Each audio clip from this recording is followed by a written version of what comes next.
following story may feel familiar. It will likely not end happily. The people described will likely suffer in their desperation, but they will all be important before the end. Welcome back to the dark future.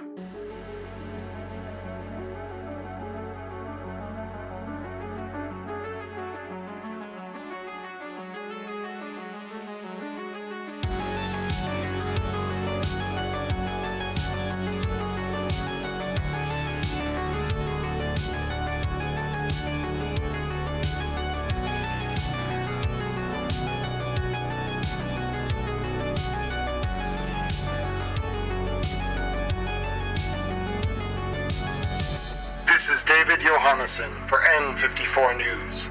Tonight, we look at a new corporation that has assisted in the noble efforts by NCPD to increase safety around our city, SecuraCorp. Founded in 2038 by CEO Ermias Ali, the corporation played a role in connection with Zarafa and Kizamasu in rebuilding the Glen to what it is today. Mr. Ali has stated his goal is, quote, reclaiming the sparkling night city of my youth from the ashes of the terroristic attacks of the Fourth Corporate War through the development and deployment of security and modern construction technology. Today, working with our brothers and sisters in blue, the corporation is ensuring that the city truly does find its soul again through the assistance programs it has offered to those displaced by the recent attacks on the north side of the city. From us at N54, thank you for everything you have done and continue to do, Mr. Ali.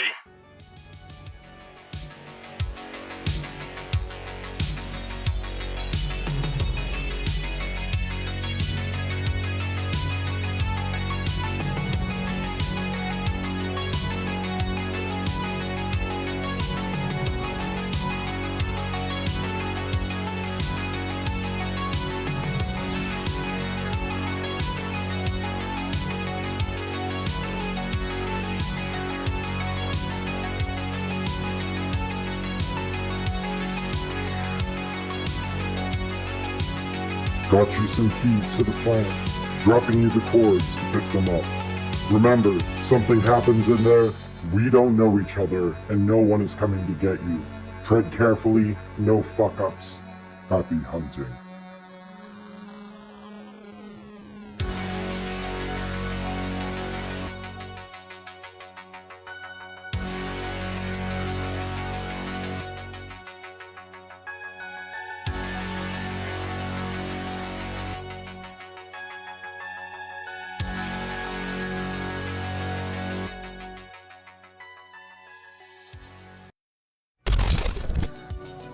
Alright everyone, hello, it is I, Emmerron, and this is Neon Inferno. We are on episode 5 of season 2. This is gonna be a lot of fun. I'm very excited.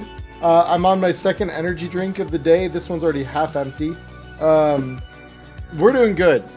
For those of you who are unaware or have not heard about this prior to this episode coming out on YouTube, or if you are here with us live on Twitch, I am running a boot camp to teach new players how to play Cyberpunk Red all week long.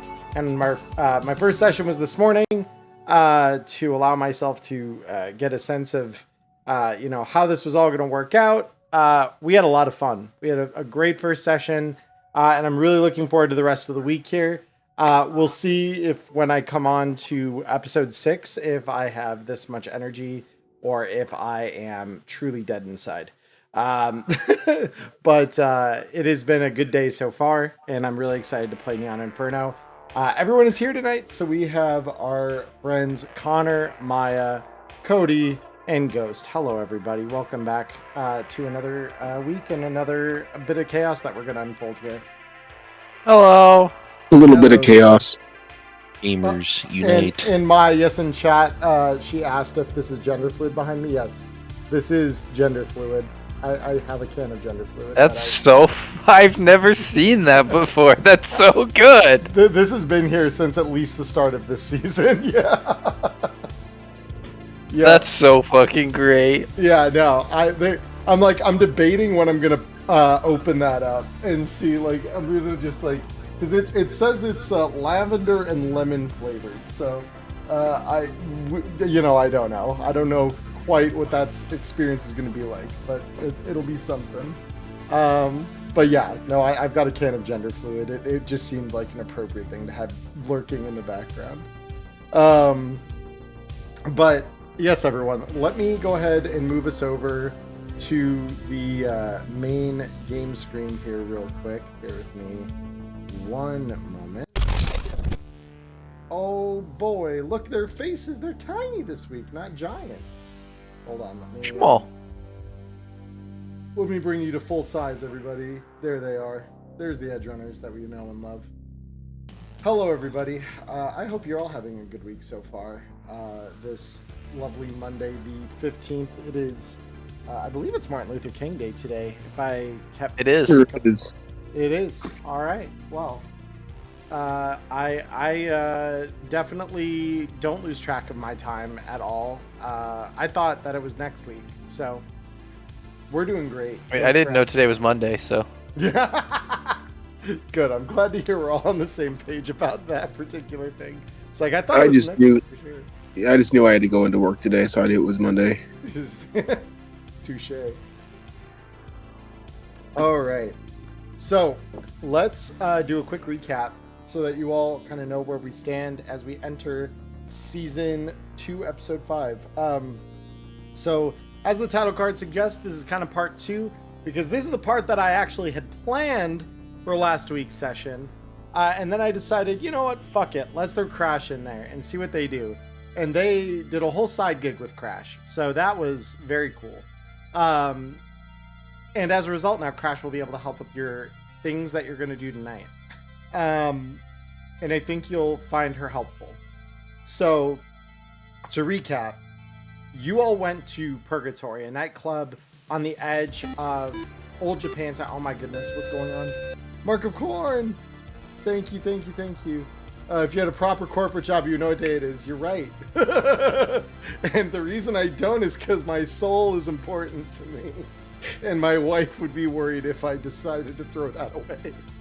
So, thank you for the sub, though. I appreciate that. So you guys went to Purgatory at the edge of the old combat zone that you all live in, know and love, and Old Japantown, which is part of the combat zone controlled by the Tiger Claws. You went there to meet with several other fixers from the other combat zones who had gathered to kind of discuss what to do about the encroaching NCPD problem. Shinobu II seems indifferent to the suffering of the other districts. He doesn't really give a shit as long as he and his are provided for, which he made very clear they are, so fuck all of you.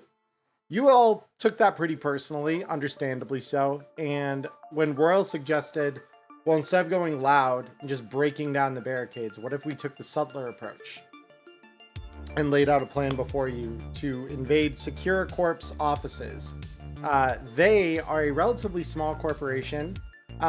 They have one main office on the good side of the barricade in the Glen, but there are ways by which you might access it that Royal was aware of. So, after giving you this information, you went with Crash to the NCPD prison that her friends were jailed in, where she cracked their systems. You may have killed a guard in a supply closet, and you broke out her friends, one of which was our good old friend Wade. Character that any of you who have seen the whole series up to this point would remember from season 1. And if you don't know that name, I highly recommend you go back and watch season 1 because he was with us for nearly all of it. So, but yeah, so as that heist ended, the jailbreak was completed, chaos was unleashed upon the jail. You all have emerged back out of the sewers into the Night City air, and Crash said she was going to get her friends settled, safe somewhere, and then she would rendezvous with you guys once they had been taken care of, giving you a few hours prior to attacking the corporate office of SecuraCorp to rest and recover, and receive medical aid if so needed. So, now that we're all caught up, go ahead and explain here, because we don't really have proper downtime this week. What are we all up to? How are we going to spend these couple hours? I think Matchlight needs some speed heal. I was thinking the same thing. So, I'm gonna try to, do we know of any local med techs potentially in this area? I mean, you guys are kind of in the old combat zone at the moment, and you have the time between now and when this heist is going to go off to go back to like where you live and work with Pan. Okay, cool. Yeah, Pan will help you. Then that I will. Beautiful. So, so you all kind of head back. Do all of you go back to Kabuki, or do you do something else? Or is anyone doing anything different? Honestly, I need to find a replacement for my grenade launcher. Because I already fixed it for the one time I'm allowed to, right? Yeah, so, grenade launchers. Unless how long would it take to permanently fix it? The poor quality grenade launcher? So normally it would take a day, to fully repair that thing. You could, of course, get your hands on another poor quality grenade launcher. It just would not be magazine fed like yours is. So that would be your limiting factor. But those are easy enough to come by.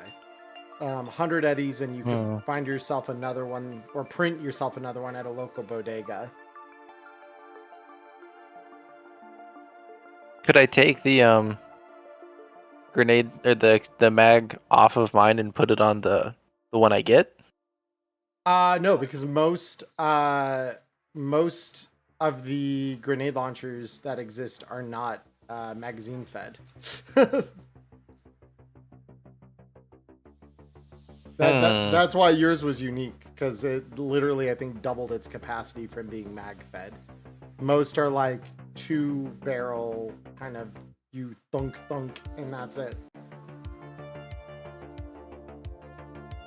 Unless I'm okay. misremembering the capacity of these, which isn't impossible.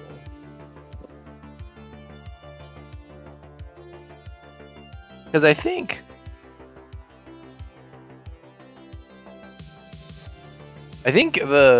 hold on, I'd have to pull up the rulebook here. I thought regular, because I don't remember doing anything different. I just called this my pink grenade launcher because I wanted to, but I think it is just a regular poor quality grenade launcher with the magazine attachment on it. I can look it up. You can go to other people, ask what they need first while I look it up. Yeah, you do have an extended mag on this thing. So yeah, this might have just been something that, because I think part of our trade-off for why it melted is that extended mag was not removable.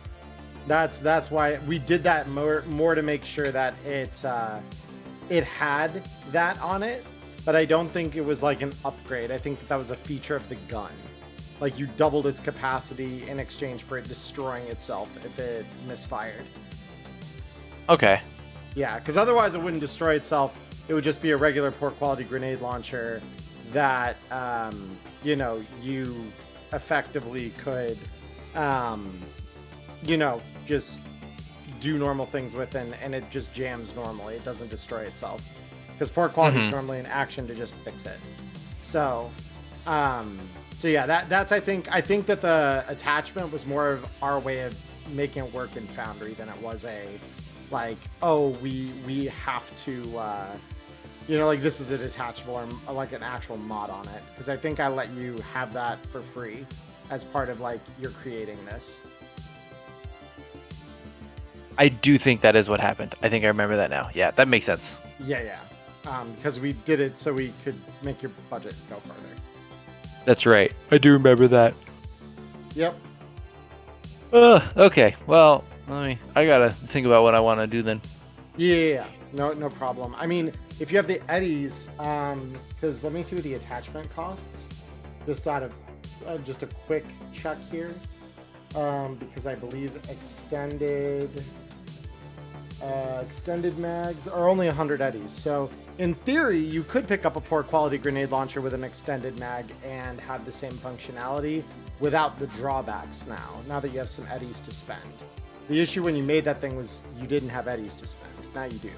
Yeah, but then I'm using somebody else's shitty grenade launcher, and I want to use my shitty grenade launcher. It's understandable, but I'm saying this is a way to make it happen inside of a couple hours instead of a day. Yeah, that might be just what I have to do anyways. Yeah. So, So it'd be 200 eddies in total. Yeah, it would be 100 for the grenade launcher poor quality and 100 for the extended mag attachment. Yeah, fuck it. I'll do it. Okay. We're gonna need the grenades, so I'll swallow my pride and invent a better one next week. That is fair. That is fair. It's like the prototype worked well. Now it's time to get serious. Yeah, okay. Modify 200. Shitty other person's grenade launcher. Insufficient plebeian grenade launcher. Yeah, literally. Impotent explosive hurling device. Yeah. Yeah. Alright, grenade launcher, poor. And then okay, cool. I think that's all I need to do. I only used one shot last time, so I don't need to buy any grenades or anything. Yeah, and you could still access the mag on your old gun to like get stuff out of it. That's not a problem. It just will not fire. Yeah, that's fair. Yeah. All right. So with Maya out of the way, let's go to Matchlight. What are we doing for the next few hours? I know you said Pan with a speed heal was probably on the menu. Yeah, so I'll run back home, and change my threads since mine are probably a little. Actually, no, I just got punched, so I'm fine. But that being said, yeah, I'll just ask Pan to help me heal a little bit. Yeah, no, I mean, and they would give you speed heal for the 100 eddies that it costs them to brew them, essentially. Okay, and then a speed heal is 1d10 plus my body? Not 1d10, it's just your body plus your will. That's right, that's what it is. Okay, cool. Yep. It's So then, 1d100 plus everybody's body times 4. And then it carries That's- over past your hit point maximum as temporary HP. Yeah, it's in the rulebook. I just read it. Yeah, You don't yeah, have to yeah. look though or anything. I would never lie. Yeah, no. Yeah, that's really weird because I don't remember ever reading that, and I've got. Yeah, pretty well, no, it's insightful- okay. You don't have to worry about it. My name's Maya, not Laya. Jesus Christ. And then after that, I think I'm gonna just text Crash and just say, no pun intended, but can I crash the party?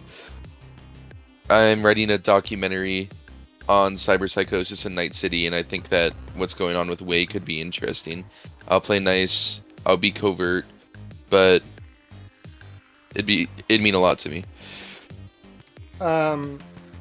She says in a response to you, let's wait till he's better. He's gonna undergo therapy for the next week or so, get his head back straight. But I mean, once his head's better, I'm sure he'll let you ask whatever questions. He's usually a pretty good guy. I haven't seen him snap like that for, well, really ever. I'll just text back. I guess I did get pretty good footage of getting this shit beat out of me, so that should get the point across. I'll reach out to him once he's better. See you in a bit. Yeah, see ya. And yeah, so that time or that conversation's kind of passed. Was there anything else you're gonna do with your time? I'm probably gonna, cause I, knowing what we're doing here, might want to get some extra equipment, but I'm just gonna do that kind of independent. So give me a second to kind of look through some stuff, and I'll let you know. Yeah, no, we'll move along in the meantime. Cody, what is Celsius doing with the next couple hours? Honestly, he's not really doing too much. He's actually going to follow Matchlight and everybody else that's going back to Kabuki, because he doesn't really want to go back home, but he doesn't really want to like stay out on the street either. It's understandable. It is a combat zone. Yeah, exactly. I mean, that's not really what, influences my decision, the fact that it's a combat zone. It's just the fact that I don't want to be out there alone. Yeah, no, that's fair. But yeah, and I'll head back to Kabuki and sort of just chill in like the lobby area and just really just hang out. I have nothing else better to do. I'm pretty well prepared at the moment. Cool. All right. And then Ghost, what are you spending your time doing there?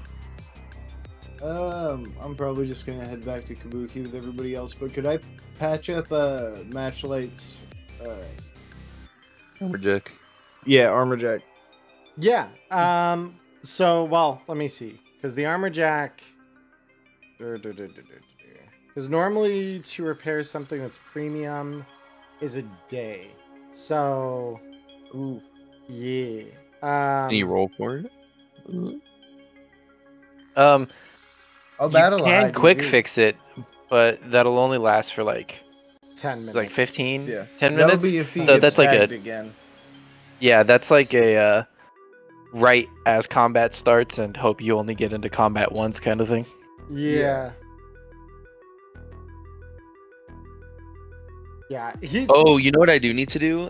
What? I need to buy synth coke. I'm Good. out. I mean, there's our good friend, I use the term loosely here, but our good friend Crank, who is a, let's call him a part of the local neighborhood of Kabuki. He's a little bit off his rocker, but he will deal drugs. And he's usually available for business most hours, day or night. When he's not up for business, he's asleep under some old newspaper and garbage bags alongside the hotel because usually he can't make rent there. But, he'll probably not kill you if you wake him up. I've had a recent bad experience kneeling down to someone and trying to be gentle with them, so I might not try that again. But I mean, I do have 4 doses on me, so I can spot you. okay, then yeah, just spot me a couple for now, then, if you don't mind. We'll Yeah. deal with Crank when the sun's up again. Yeah. Sounds good. Here, I'll give you 2 doses. So I've got 2, and I Thanks. know you'll have 2. Beautiful. Appreciate it. Good friends share synth coke. Hell yeah, we do. Beautiful. All right.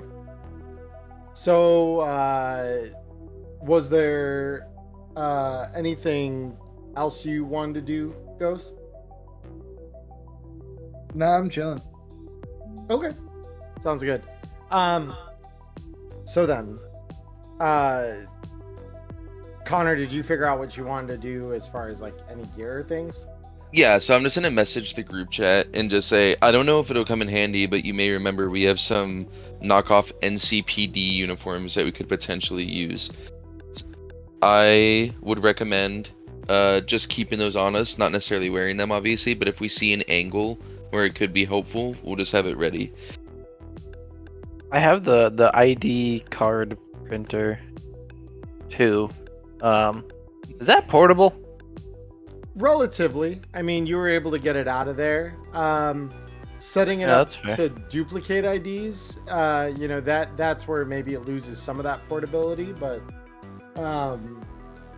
to move it in with you or get somewhere and then maybe use it nearby, that wouldn't be impossible. And as a matter of fact, to echo the sentiment there, a message does come through, which played in the intro, but in case you didn't understand what was said, Royal sends out a message to all of you and lets you know, all right, Chooms, it's now or never. I got you a key, and I'm going to dead drop it. I'm going to send cords over now. Whatever you do, don't get caught. No fuck-ups. If you do get caught, I don't know you. You don't know me. We never met. That said, I wish you the best of luck. happy hunting. And shortly after that message, as promised, come coordinates not too far from Kabuki, where they have dropped a, presumably, this key. That's convenient. Let's hope Yeah, the dead part of the dead drop isn't too literal. I'll head out towards the main door of Kabuki and start waiting for people to show up. Okay. I will show up. Cool. What's up, Celsius? It's time to go. It's about that time. Do you have an evil twin named Fahrenheit? I ask that like in game. That's Carpet that says that. I mean, I'll stare at you, not really responding, but out of character, that would not be something that would be irregular for me to do. Yeah. That would be very. Got it. Cool. That All would be right. very Yeah. on Cool. brand Cool. Cool. for Cool. you. She's got a twin whose name is Drapes. You know, I gotta be honest. This is the 5th year of you trying that joke, and it's still not funny. Celsi slapped on the inside. I'm good at reading people, trust me.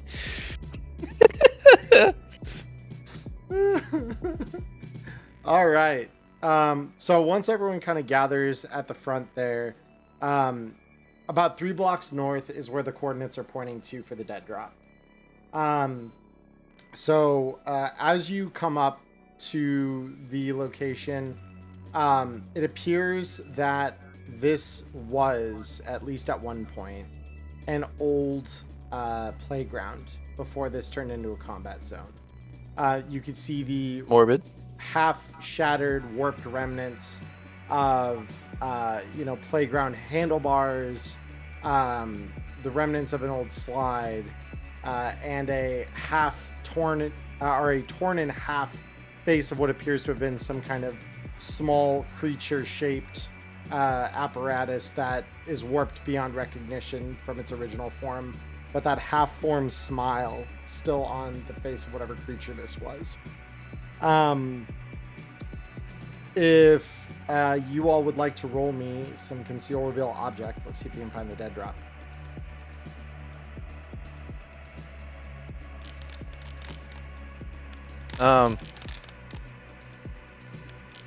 Conceal reveal Oh, object. someone crit.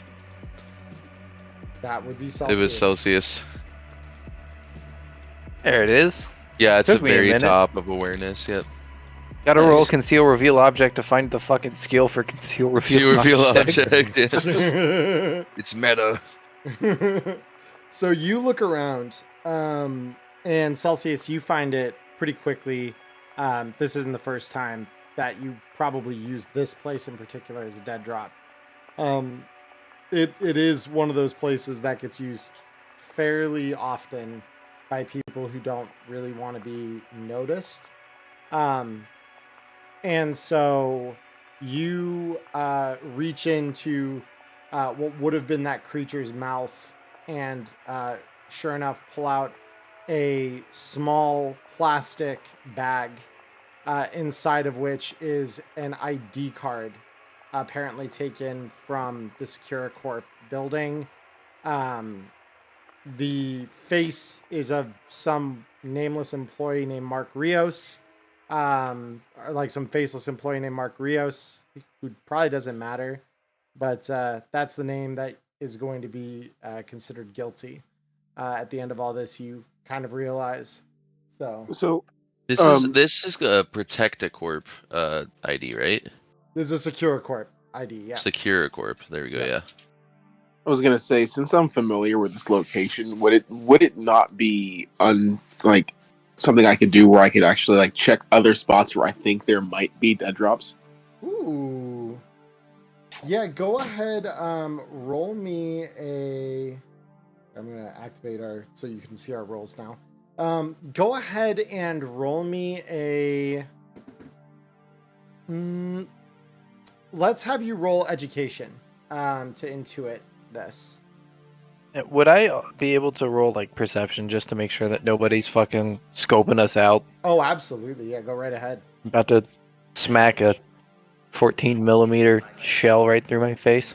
Hmm. Yeah, I'll wait for you to do that before I start searching other things here. Beautiful. Yeah. So Carpet, you look around, and you kind of listen and try to pay attention. According to your agent, it's only about 5 a.m. So it's too early in the morning for people to have mostly woken up yet. It's too late for, people that maybe did any kind of business here. It's the quiet hours. So, Okay.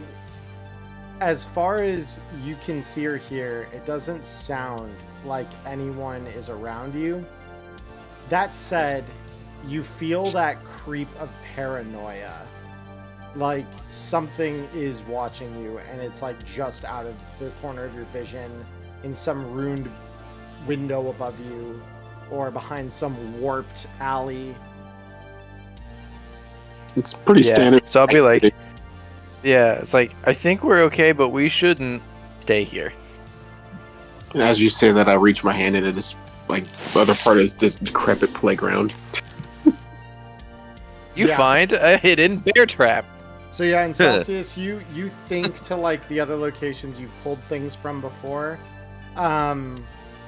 but like searching them as you like vaguely remember, because again, no one dead drop place is used that often.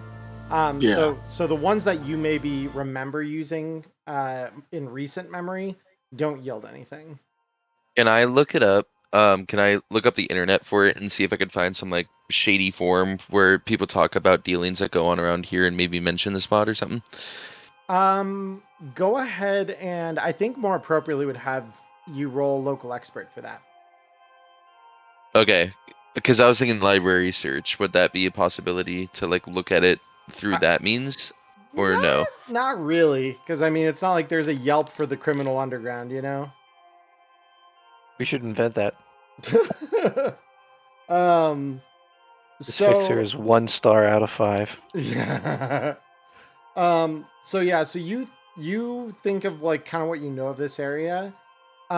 You probably haven't done many dealings in this park before.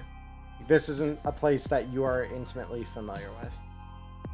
Okay, can we roll tracking to see if we can see some footsteps that precede where the spot is? What are you talking? Like that's the Cody looked around and he found nothing in the spots where there are commonly things. Oh, okay, so that's already been done. Yeah. My fault. Sorry. Hee hee. Yeah. So with that said, are we done here? Do we want to kind of move on from here? Yeah, I'm done. I said we get out of here. Yeah. And Crash messages you, Matchlight, as kind of the person she's kind of communicate back and forth with, and is the person who's kind of texted her most recently. And she says, "Where are we meeting?" What part of the city is the spot that we're going to? The SecuraCorp quarters? Yeah, so it's on the, like, it's just over the border between Old Japantown and the Glen. So it's on the Glen side of things. It's in the quote-unquote safe part of town. But Okay. it's within striking distance of the combat zone, and it's one of those borders that has not been heavily enforced yet by the NCPD. So there's kind of a way to cross that border without anyone knowing. Is there a club there where runners sometimes get together to discuss business and things like that? The nearest one would probably be Purgatory. Okay. I'll just look around. Does Purgatory sound good to precede the gig? Sounds good Yeah. to me. Fuck it, I could go for a drink. Yeah. I was gonna Okay. say, Do they have Since you're good the ice one- cream at Purgatory? Do they have what now? That's not what they're known for. Do they at have, least. yeah, do they have good ice cream? Hope they have strawberry sundaes. Yeah. Uh, Jeez. well, you probably won't be in luck, unfortunately, but Yeah, maybe we'll I'll- find some on the way. Yeah. since Yeah. I see I see Matchlight mainly being the one talking to our contacts. I'm just gonna hand over the card that we picked up. Gotcha. Okay. Cool. So So I'll message her and just say purgatory. Yeah. beautiful. So yeah, and she says, "Roger that. I'll start heading that way." And so the four of you find your way over to Purgatory. From here, it's not a particularly long walk. It kind of, like I said, straddles that borderline between the old combat zone and old Japantown. And so you guys need to walk maybe 4 blocks. And this time of night, day, depending on how you look at it, it's very quiet. Even, boosters have to sleep sometime. So you all walk over to Purgatory.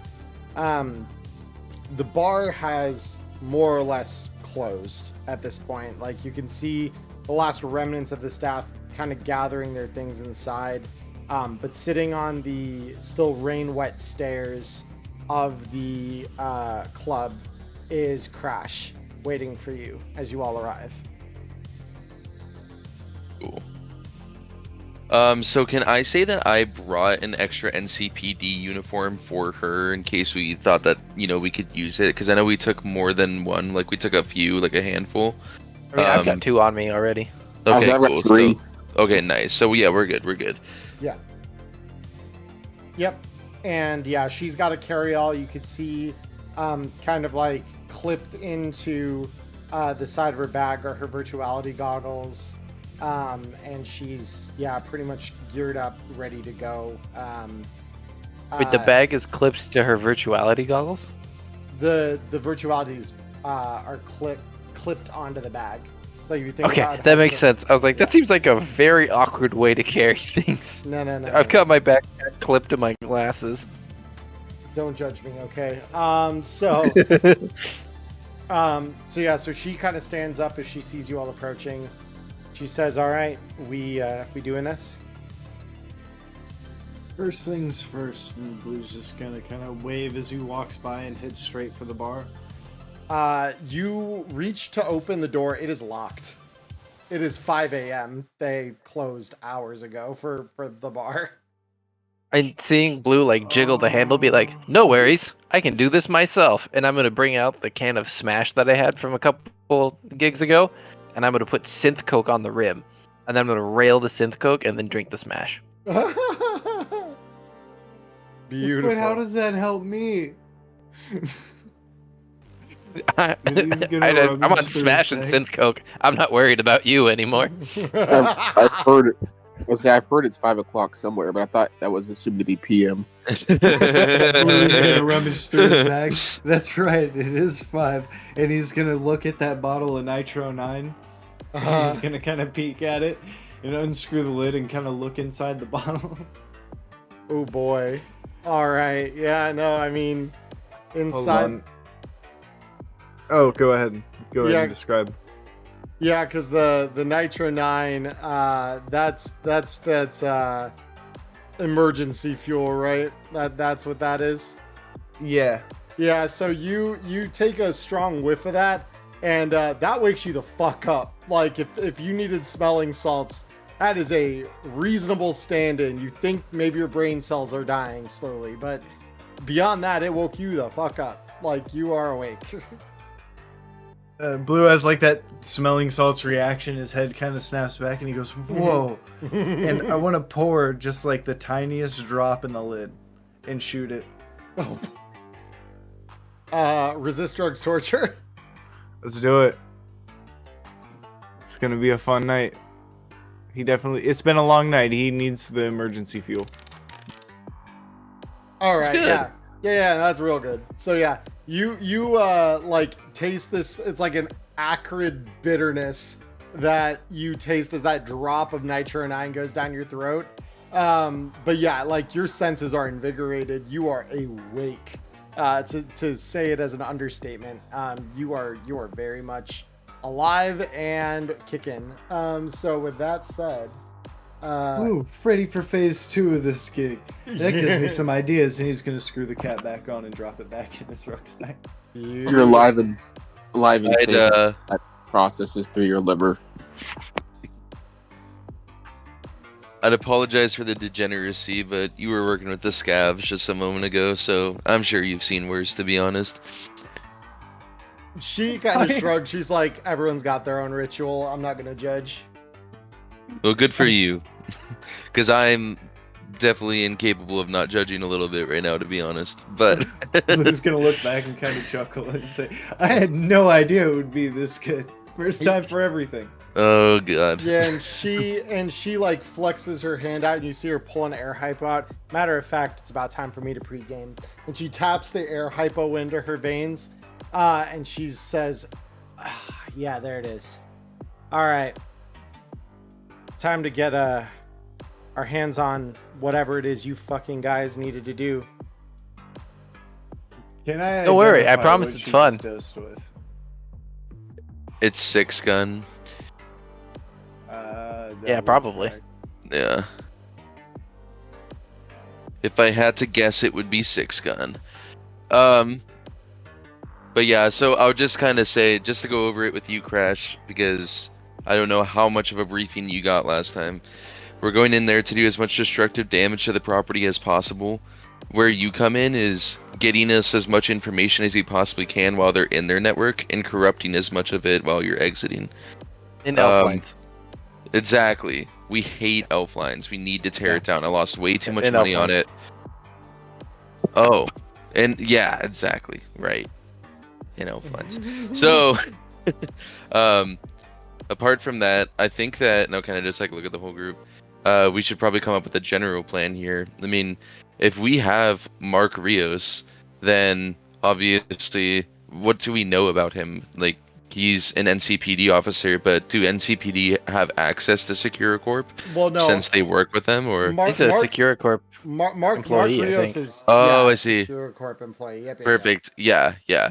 So, but that still begs the question, obviously, do NCPD officers, are they able to get in and out of SecuraCorp because it's like, you know, basically they're working in tandem with them and they're equipping them at times and stuff like that? Like, would it look out of place to have an NCPD officer inside of a SecuraCorp? Hard to tell.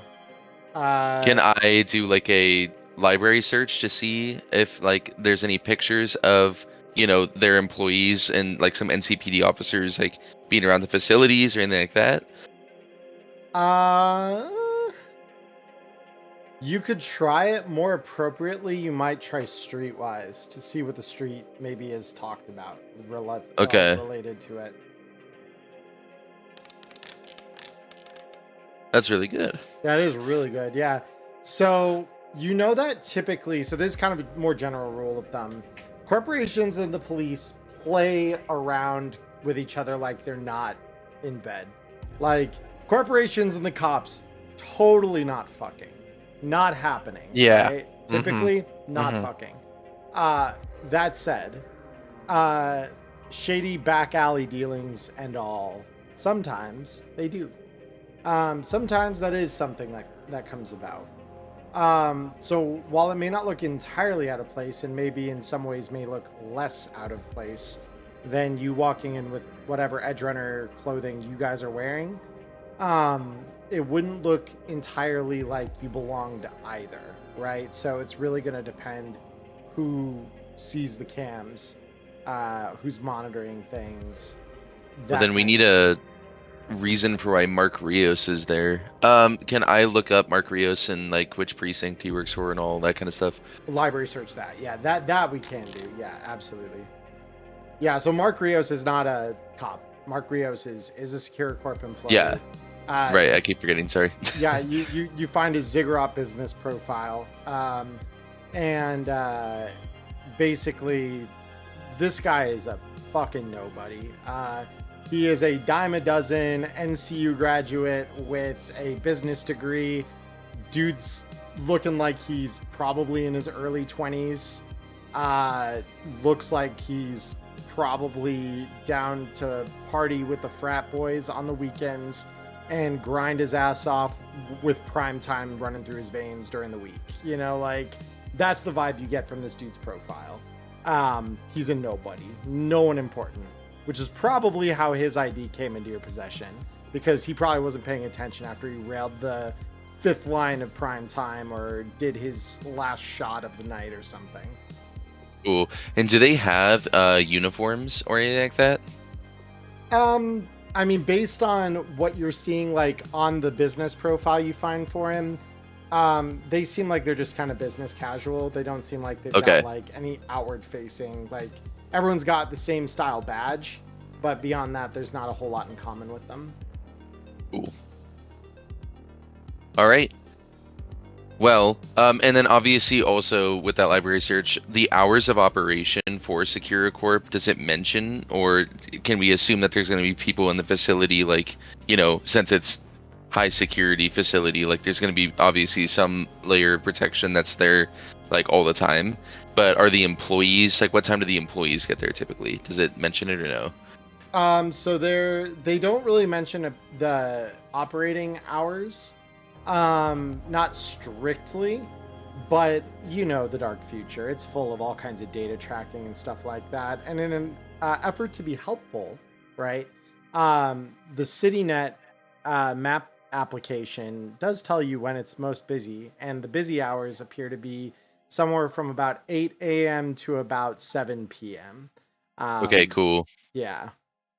Yeah, so we'll be going in when no one is really supposed to be there, but it could still be a good cover to have someone pretending like they are Mark Rios, if like the need were to arise. But Damn, yeah, if only we had like a face in the party or something. Yeah, if only. only had a guy named Mark Rios. If only. Just smile with the badge. Yeah, maybe I should have given you the smash. Gives you +2 to acting. Oh, that would be good actually. But doesn't it lower like your reflex and stuff? I don't think so. Maybe it does when it wears off, but it lasts for 4 hours. Oh, nice. Nice.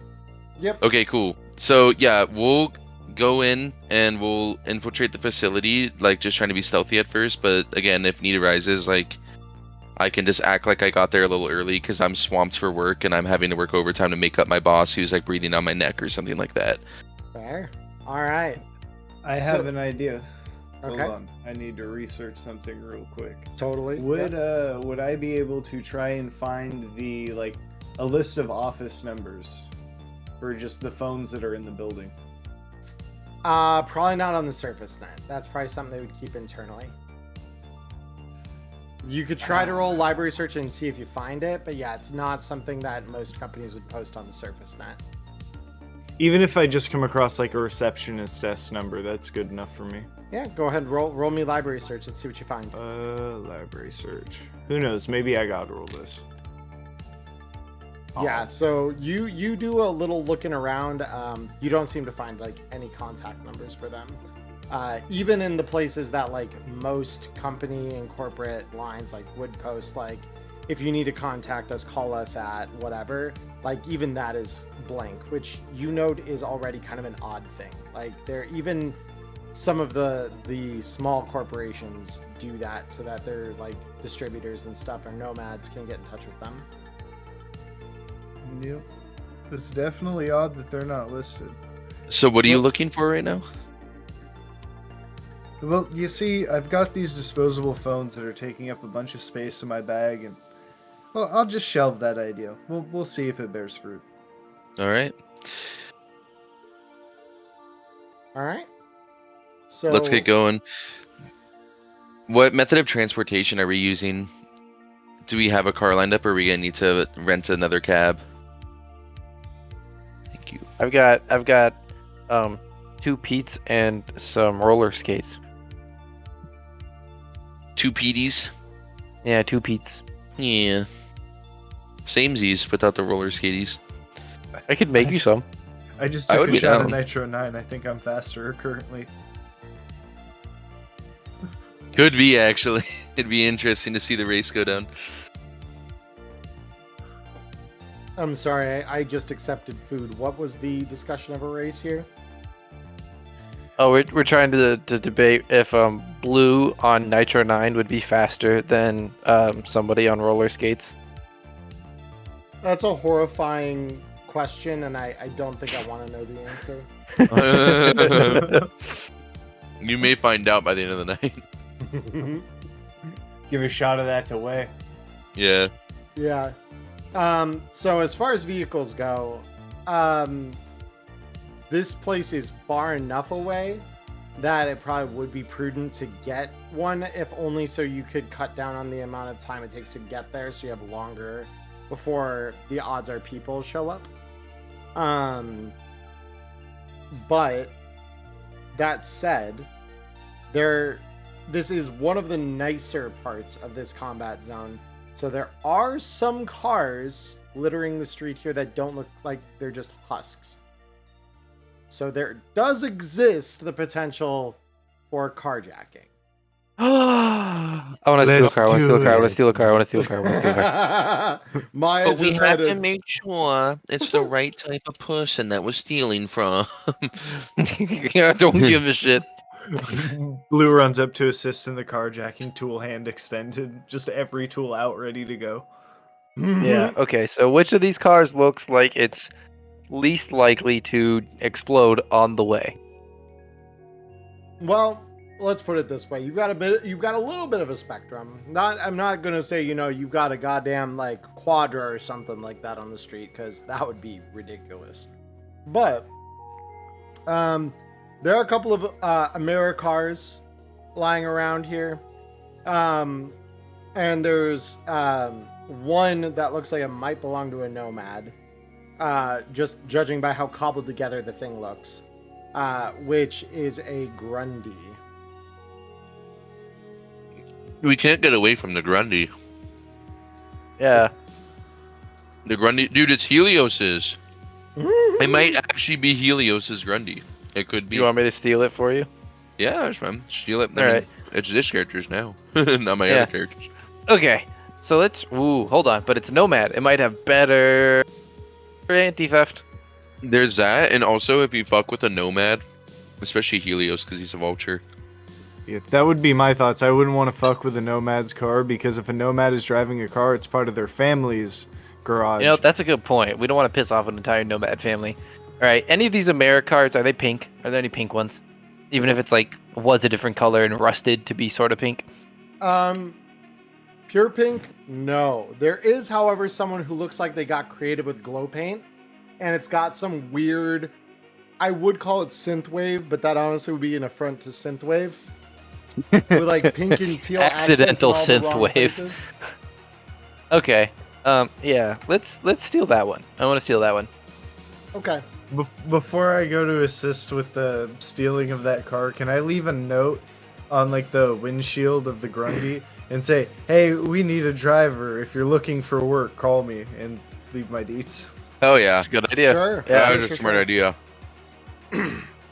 Yeah. Okay, so the first thing I want to do as I approach this accidental synthwave Americar is I want to just kind of like scope it out first and try to find any anti-theft or like alarms or shit, so I can try and disable them before I just go cracking open the lock or whatever. Electronic security tech. Ah, shit. Terrible at those. What about Blue? Is Blue good at it? Usually that's sarcastic. Oh, shit. Oh, you actually are terrible at it. Oh, you're dog shit. Oh at it. my god. Hey, you're You really see, bad find at it. nothing. I'm Maybe glad I was shouldn't about to have. say. Maybe I shouldn't have railed some Smash and synth coke before this. Jesus Christ. Yeah, so you're But looking this it is- over and you're like, wow, these colors are fucking vivid right now, and that's all you can So think I'm literally about. gonna turn around and be like, the colors are on the car for you guys too, right? Or is that just a me thing right now? No, there's no colors on it. Oh, Yeah, it looks fuck. pretty fucking good, and then he's just gonna start rummaging through it, checking all the crevices. Not specifically for like security stuff, just like checking every edge of the car. You got it. So conceal, reveal, or electronic security tech, since I'm not specifically searching. Well, considering there's not really crevices outside of those used for security on the outside of this thing, I think we'll do electronic security tech. Sounds like a plan, boss. There you go. Okay. So yeah, looking around, other than like a really basic like alarm system that you can judge by kind of the shape of the grill on this thing and your basic knowledge of cars like this, it really doesn't shock you to know that like, okay, this thing could maybe have an alarm. Could I use my tool hand to attempt to disconnect it? Yeah, with that check, it's a pretty trivial thing for you to like, just cut a line under the hood through the front grill. So it's really not a problem. Nice. So I'm going to turn to the group and be, well, I found a box, should be disconnected, but I'll double check it just to be safe. And then as I'm like going to start to fiddle with the door and actually try and get it open, Okay. that would do like another I called cursory check. dibs. I will say out loud though, I'm glad you did that, but I called dibs on driving it. That's fine. I'm at a Just base get it 11 open. drive land vehicle right now. Yeah, it's good enough to get started and drive normally. It's probably for the best my hands are a little twitchy. I probably shouldn't drive. Yeah, I took the be better at driving drugs. Is that what Smash is? That's what synth coke is. So it evens out. Yeah, Everything's baby. gonna be great. Don't worry about it, Chew. I took an upper and a downer at the same time. That means I'm normal now. Yeah, exactly. Yes. Okay, so we'll. I'll now that he's unlocked the door, I'll give him like the driver's seat.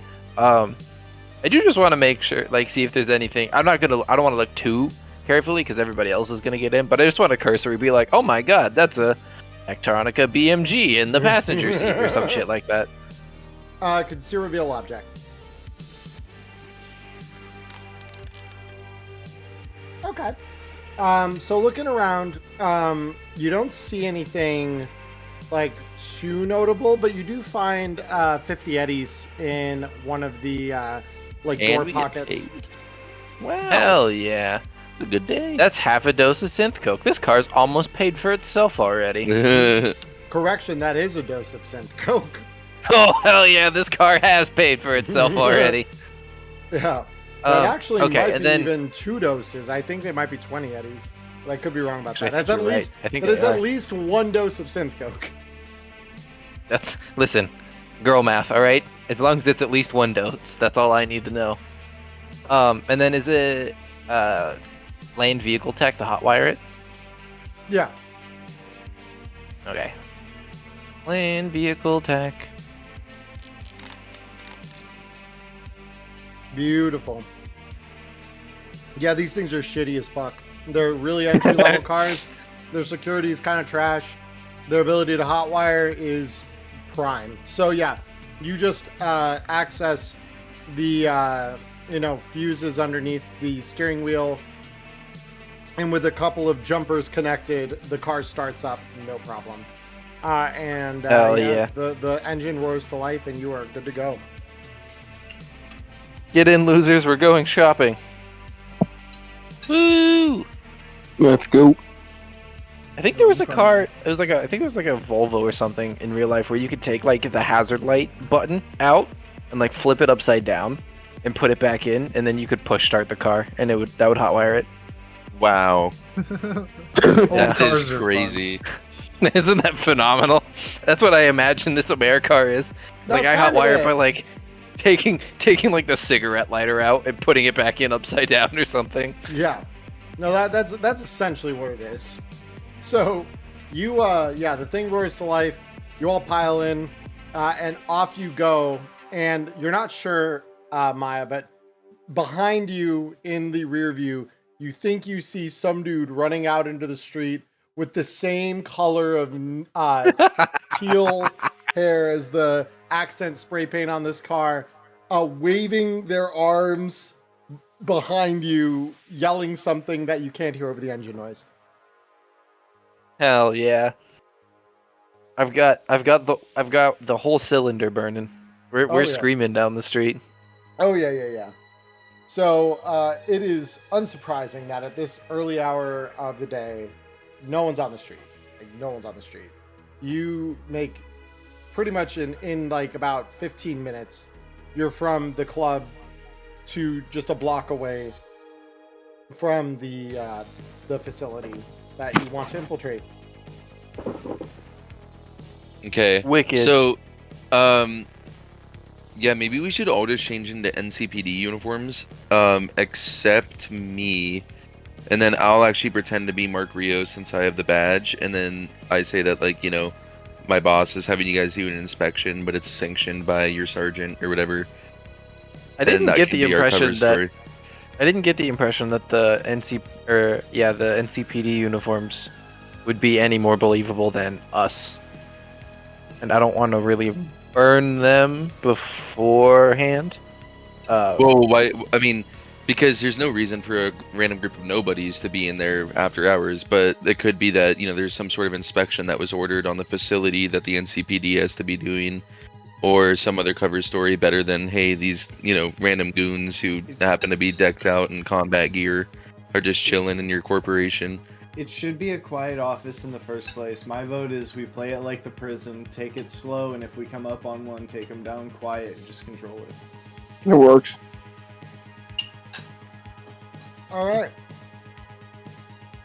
So, as you all pile out, Crash puts on her virtuality goggles, and you Actually, can see- she puts on her goggles, I'll ask her ask her if there's like a corporate locker room or something in there. Maybe we can find like some SecuraTech jumpers or whatever and put those on. she says, That's what I'm thinking. I mean, I don't know the facility any better than you guys do. However, and she starts scanning for an access point.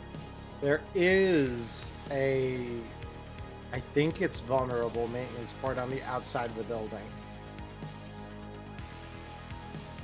So we check it out. Sounds Yeah, like a good fuck place it. to start. All right. So you all walk along the side of the building. Everyone roll me perception. I'm great at this. Actually, I'm base 10. I'm not terrible at this.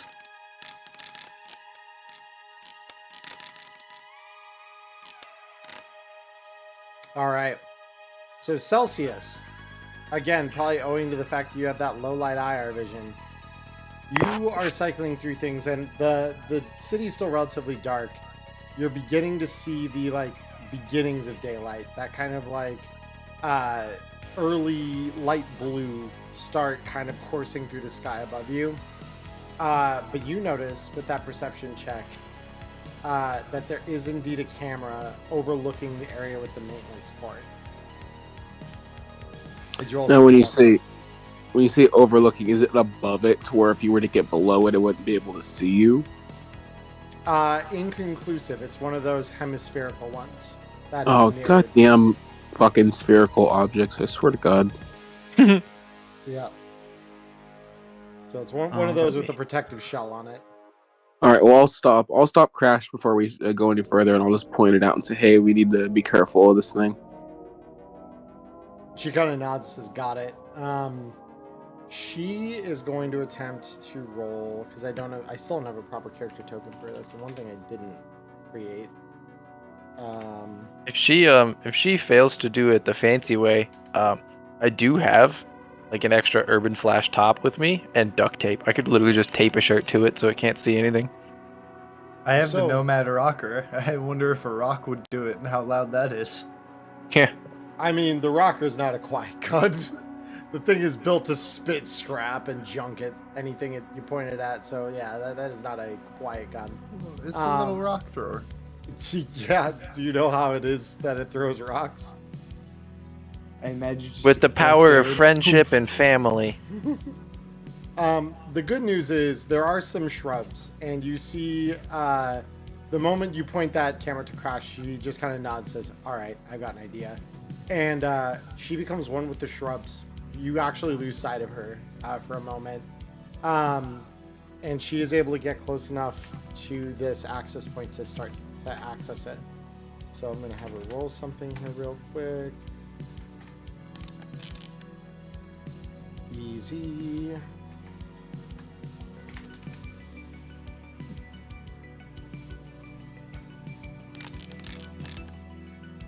Easy. All right. So, she is hacking away. While she's doing that, does anyone else have anything that they want to do until she's kind of dealt with the problems that she's dealing with? Just keep a lookout. Okay. Blue's Yeah, just I'd wired say. up waiting. He's like half crouched, half stamping his feet because he has nowhere to walk to. I'm going to open my umbrella and then just kind of nonchalantly hold it between me and the camera so it can't see me. Beautiful.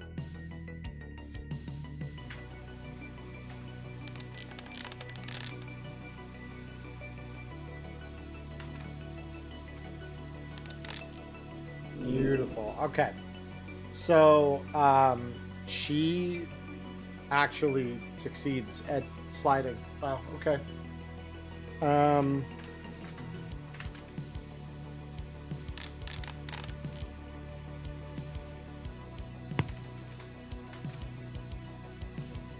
Just a moment.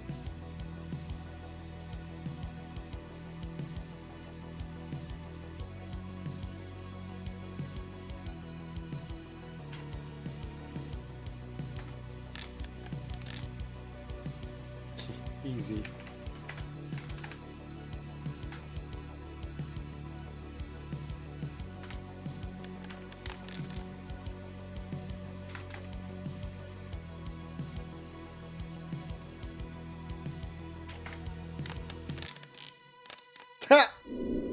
Yeah, their net sucks. So she just is flying through their network, and she sends a message over the agents. She says, "All right, I think I've aired out their ice. Camera should be down any second now." And that said, yeah, she cracks through a password and. Just while she's diving the net, can I ask her to keep an eye out for a list of numbers that are in the office? Yeah, I'll keep an eye. And she seizes control over the camera. And you see the camera in infrared. You can kind of see the pulses it sends out when it's kind of scanning. Cody, and Yeah.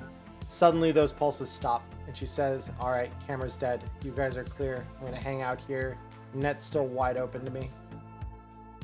Alrighty, time to go, I guess. Stealth mode engage. Yep. So you guys come around to the front of the building. So allow me to really quick. I'm going to just toggle the scene here for us.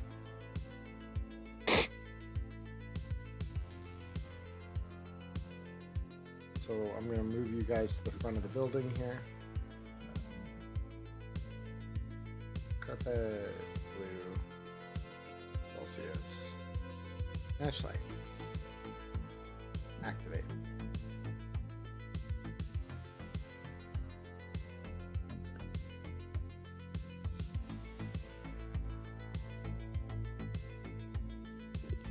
All right. So, let me hide this. All right, beautiful. So you've arrived and are slowly. I know your visibility is not coming through right away yet. We're getting there. I think Maya's the last one to come over. Whoops.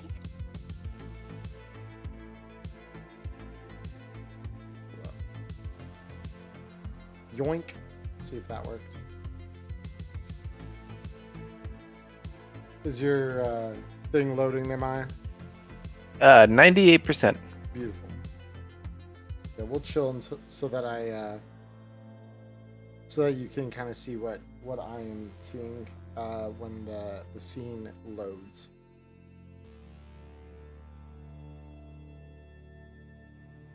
See, somewhere there's a medtech who's screaming when they can't access their Elfline's account. Jesus Christ, Cody. Yeah.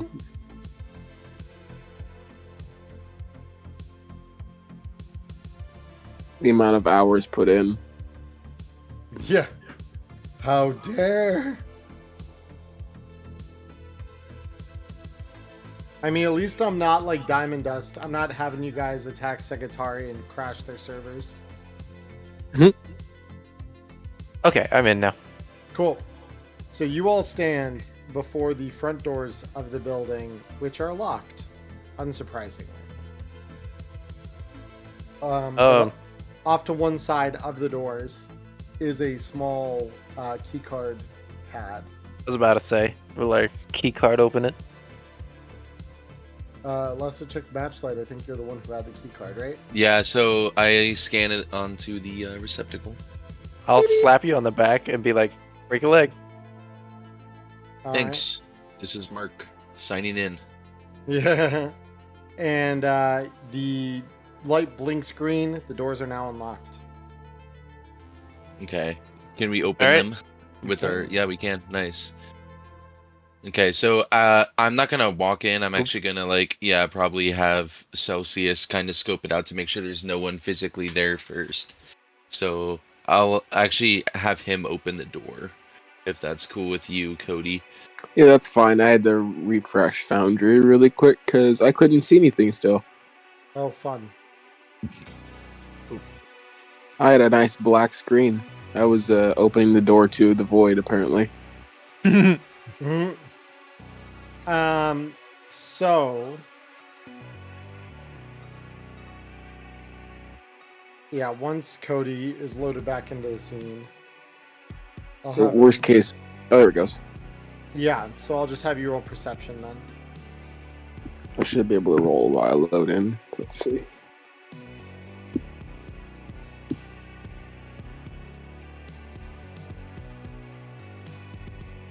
Or not. Oh, there you go. I think you're loaded into the scene proper now. I Okay, can let's see try you on mine. again. There it goes. Nice. So you notice retracted in the ceiling here and here, there are 2 turrets.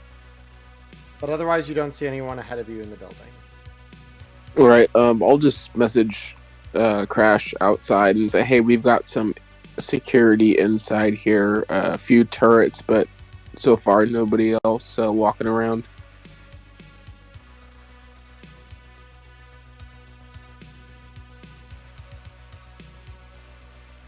She says, Roger, I'll see what I can do with that. So, is there like a piece of like debris or like a little rock near the door I could sort of toss in and see if I can get those to activate? I mean, you could try. I'm gonna try.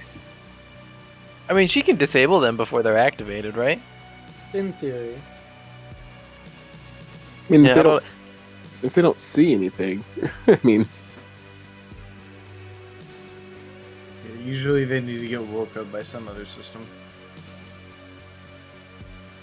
I think well, I'll let him toss the rock first if he wants to, but I think I'm probably the sneaky boy, so I'm gonna start creeping in and looking around. Okay. So, Cody, you're just kind of pick up a pebble and like throw it on in. I'm gonna roll it along the floor, sort of like towards the plants in the center of the chairs. Yep. The turrets don't seem to react as you do it. Cool. I'll breathe a slight sigh of relief, and I'll sort of follow Blue in. Okay, so Blue, And go ahead and roll me stealth. If you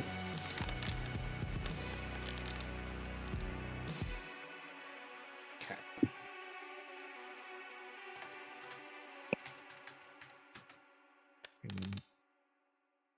probably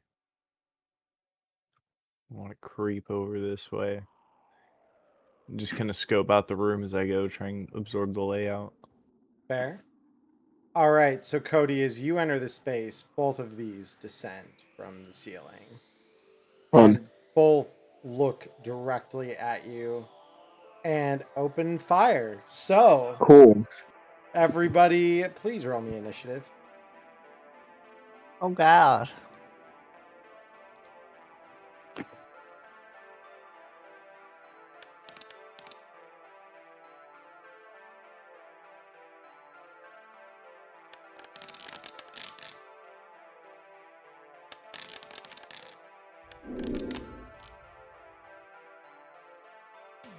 All right. So the good news, Celsius, is you see these respond. Oh, no, Carpet. You see these respond first.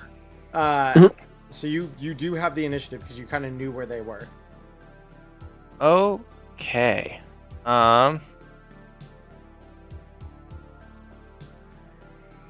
Let me. This is too chill. Let's get the violence music. Yeah.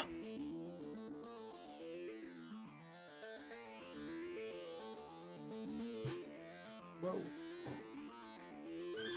So right now I've got the shuriken grenades in my grenade launcher, but I don't want to use those on turrets because they can't get critical injuries. Well, Right. swapping, they cannot. Swapping ammo is an action. Oh yeah, I figured what I would do is I have one smoke grenade. No, I don't. Let's see, how far away are they? Oh, that's sniper rifle. Own weapon. 12 meters? Okay. I think I'm gonna try and throw a incendiary grenade right there Okie dokie. Let me and try and damage them that way. let me draw you a radius. Or I guess incendiaries would be better on people than on turrets. You can't. That's your Oh, that 10 would hit us. Okay, never mind. I am gonna shoot my shuriken grenades then. Okay. Um, So you're let's see shooting if the grenade them- launcher DV works. The DV doesn't work. I want to shoot it to where like the 10-meter hits the turrets, but not us. Is that Right. like right here? something like that. Yeah, that looks good. What's my DV from here? From here. Let me. The DV measuring tool still doesn't work with grenade launchers. That's weird that glitch is persistent. Give me a sec. Yeah. I'll check your ranges on my official book. Which, for anyone watching this on YouTube or here with us live, there is a sale right now on DriveThru RPG for digital copies of all of the Cyberpunk Red books. So if you don't have your Cyberpunk Red books, you at home buy them. They're on sale.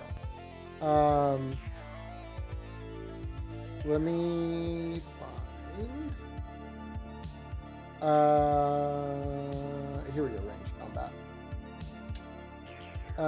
Grenade launcher at, and we're looking at what, 20 meters for you? I think. 22. 22 meters. Okay. Yeah. So same difference. 15. There's a 15. DV 15. Okay, I can make that. Okay. Let's see it. Oh, I made that.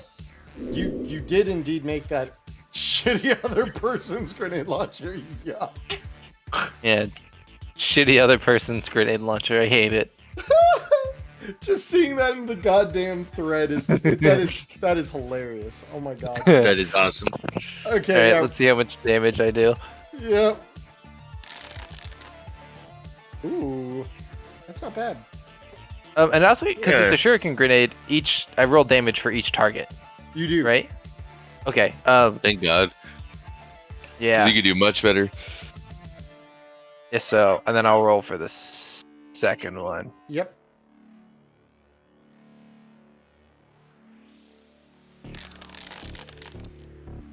Ooh, yeah, there we go. That's the definition of better right there.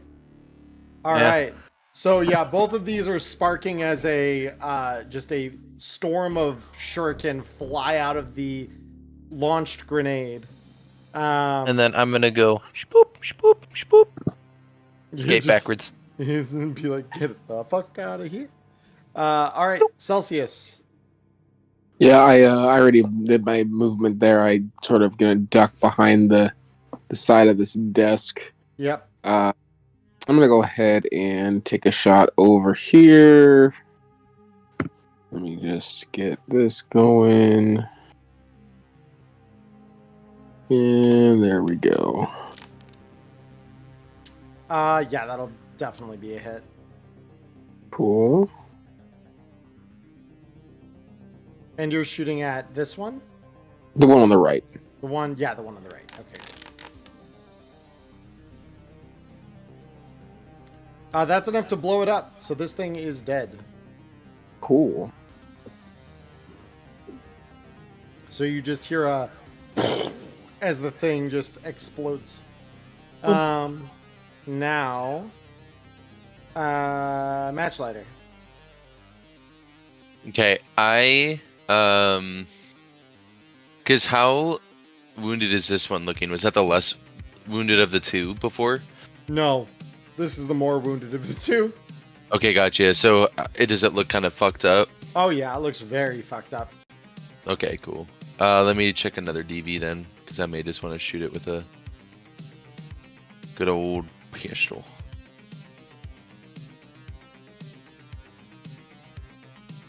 You could always walk on in. Yeah, You are Mark Rios after all. exactly. This is true. Oh, and close the door on accident. 2, 3, 4. Cool. And then I'm gonna shoot it with my heavy pistol. Go ahead, roll it. Or very heavy pistol, actually.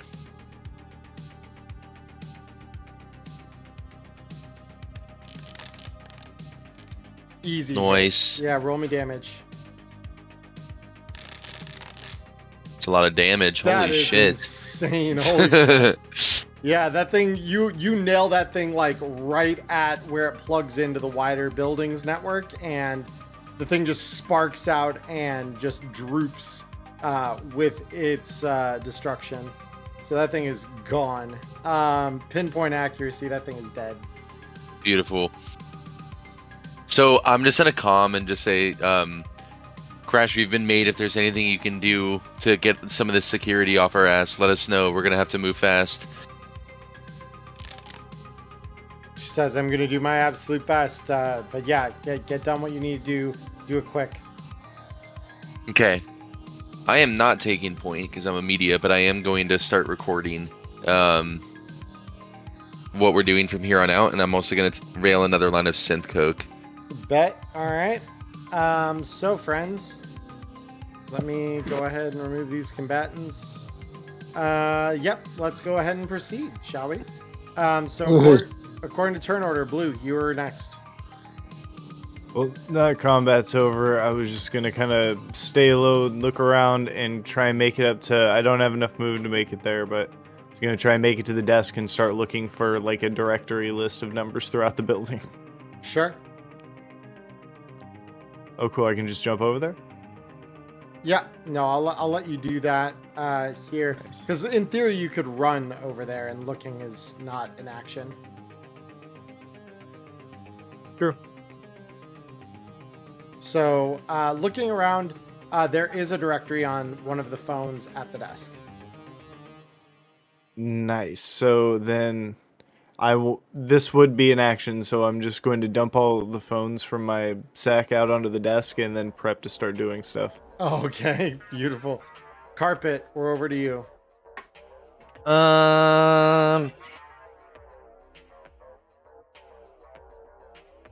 The two turrets are dead. 2,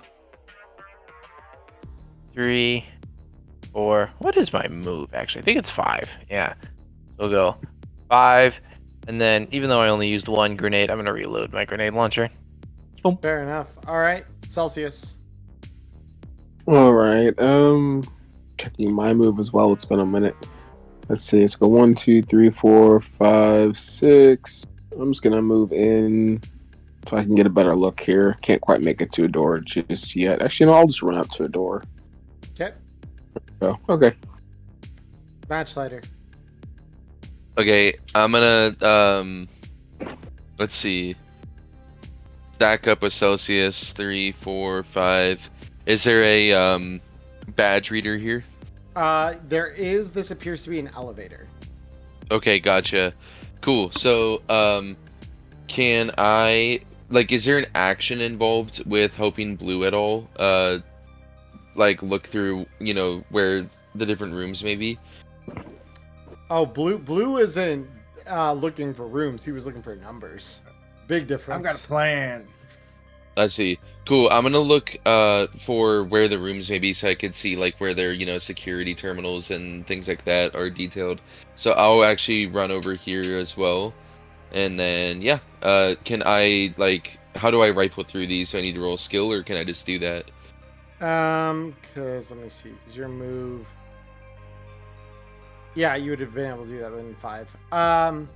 So go ahead, roll me. This will be conceal reveal because it's not immediately obvious if there's like a security plan for the building at the desk. Okay. That's pretty good. That's not bad. So looking through stuff, you don't seem to come up with something that kind of comprehensively tells you anything about the building's like security layout in terms of like what might be in place. There is, however, a fire evacuation map, which does give you a general layout of the building. Upstairs, because the building itself is relatively small, it's only 2 stories. The story above you, it seems is mostly executive offices. This floor appears to be a just like a regular like cubicle farm. Off to either side, that appears to be more what this floor is for. And then there is a basement level described as well in the plan. So that is something that you can kind of use to judge. Okay, so there's executive offices above us, cubicles here, and then the basement is what? There appears to be another like a basement level in the plan. But okay, gotcha. Yeah. So yeah, pretty much by process of elimination, I think we should go to the basement because that's probably where the machines are being kept and things like that. If these are just offices and upstairs or cubicles and upstairs are offices. So knowing that, yeah, that's pretty much my turn. I'm cashed, but yeah. Beautiful. So I'm going to do a quick net running roll for our good friend Crash. Bear with me a moment.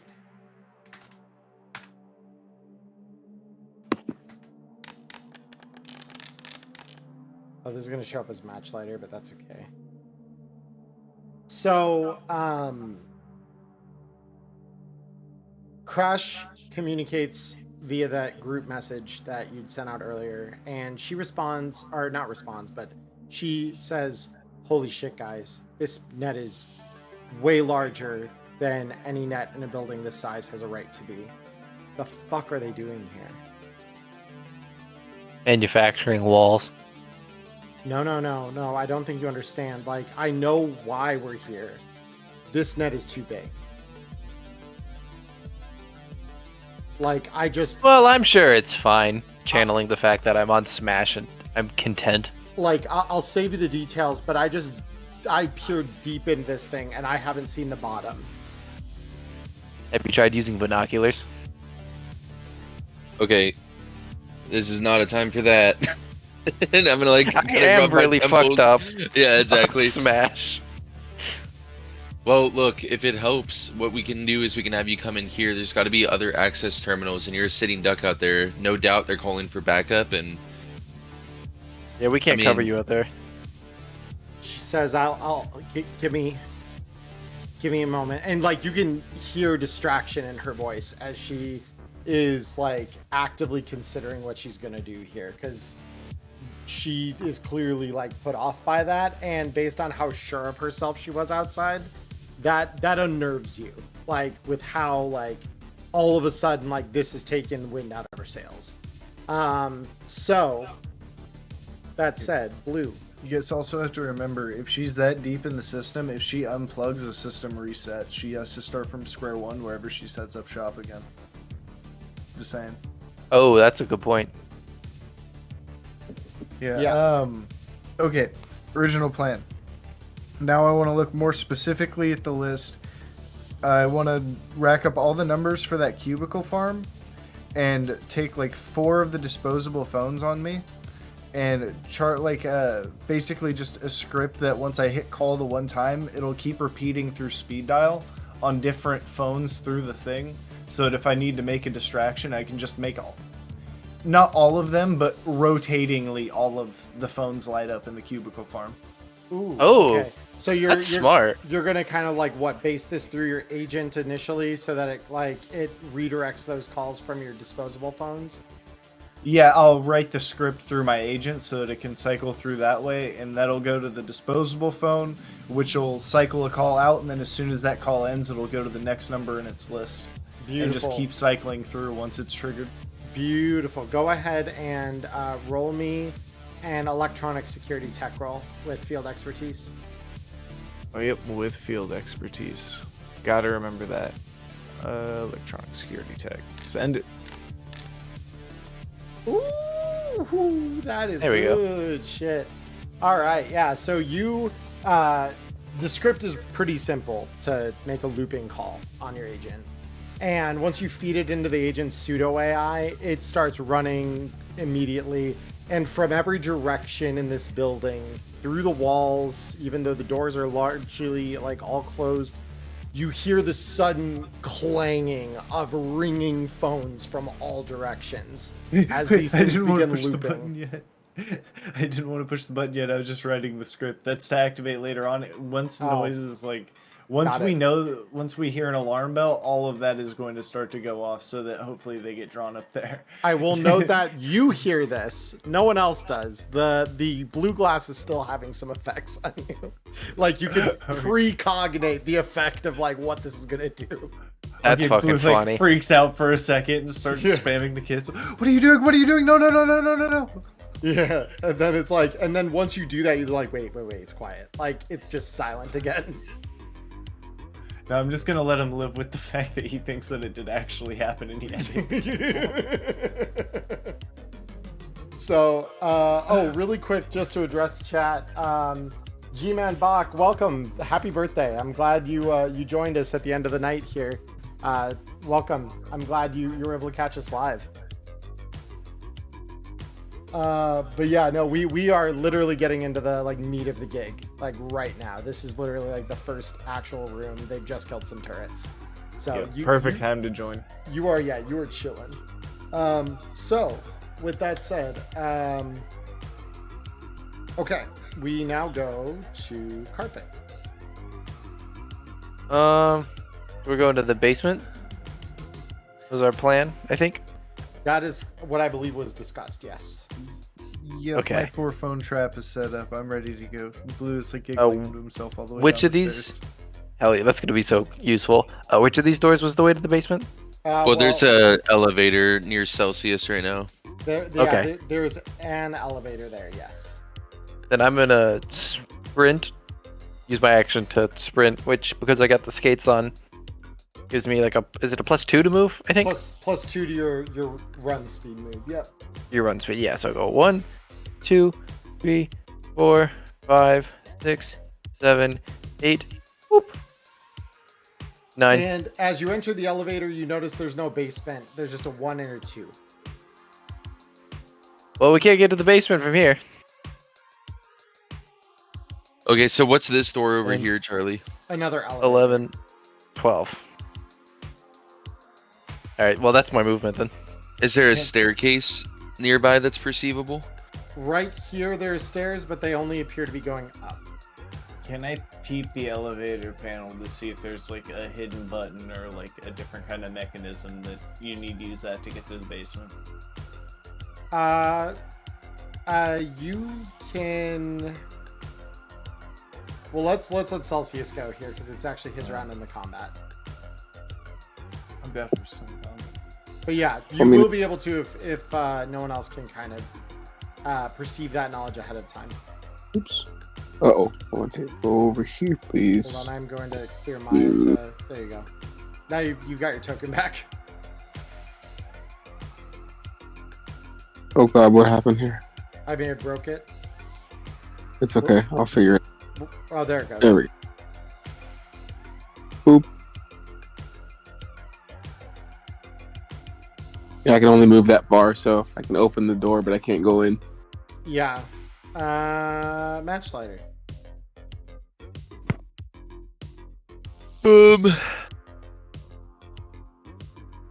Can I give the desk another run through just to see if I can find anything that further details how to get to the bottom floor of the building? And any also more illuminating and clear instructions as to where these machines are that we're trying to destroy and things like that. Sure. Well, you've already done conceal reveal object, so you've got 2 options. Can I roll perception as intuitively I think it might be, somewhere here on the desk or something like that? I mean, perception doesn't quite fit if it's not immediately obvious to what you're seeing, because that's the thing. You kind of rifled through the desk, didn't seem to come up with anything initially there. So you could make another conceal reveal check if you have better odds somehow of succeeding the roll. If you give yourself a +1, either through luck or through a complementary skill or something like that. Cool. Let's see. How is perception described? I mean, it's your ability to see and hear your environment and to actively scan Okay. your environment. So then I'll actively scan not the desk, but actually the surrounding area to see if there's anything that looks like it could be telling as to, how to get to the bottom floor, and or, if the bottom floor is the right place to be going indeed.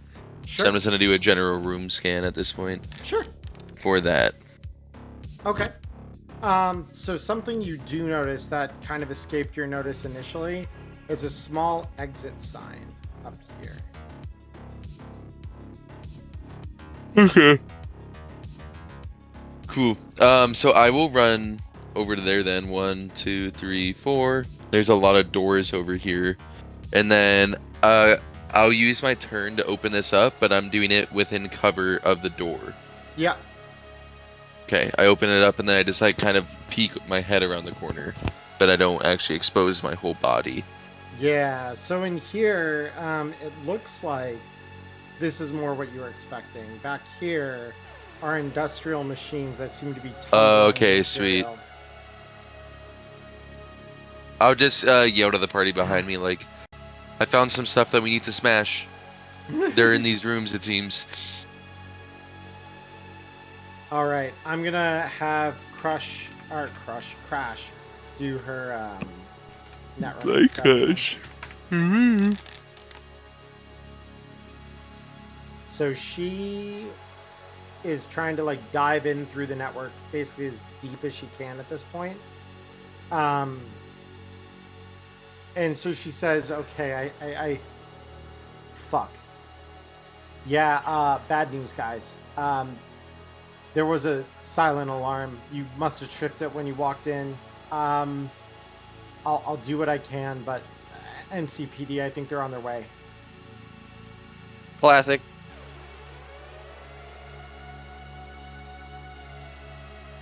Glad I've got my shuriken grenades then. This is gonna be a rush job. He looks over at Carpet.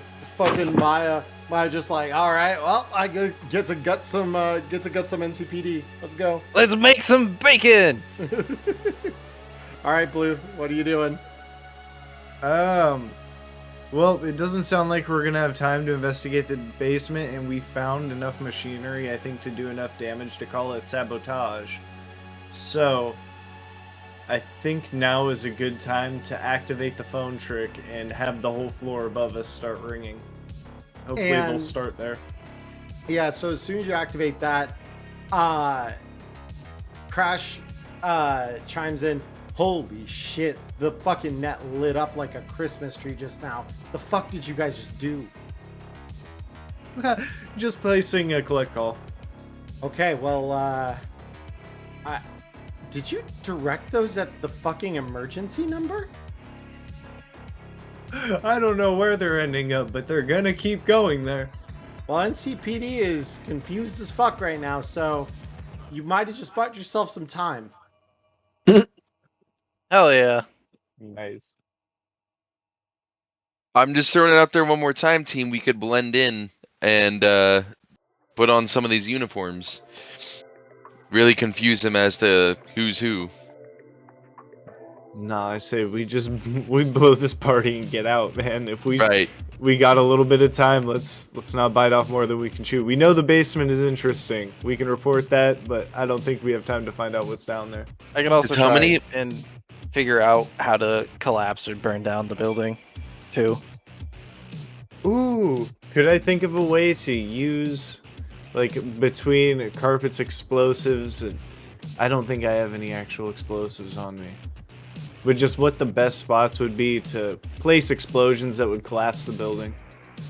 I mean, I've got a really high demolition skill, which is what I think that would use. Yeah, Same. it's the kind of stuff you guys have is more anti-personnel. It's probably not enough to sink concrete. As the joke goes, anti-personnel grenades cannot melt steel beams. I think that's the joke. Anyway, Jesus. the fact is, yeah, you probably don't have the things you'd need to collapse the building. At least not on this level. If there is indeed a basement, though, that might be a different story. That's usually the building footprint. So that's where it starts getting more tenuous. Of course, then you need to get out, which is a different story. How many turns does it take to change out of your current outfit into another one? I'd say like 2. Nice.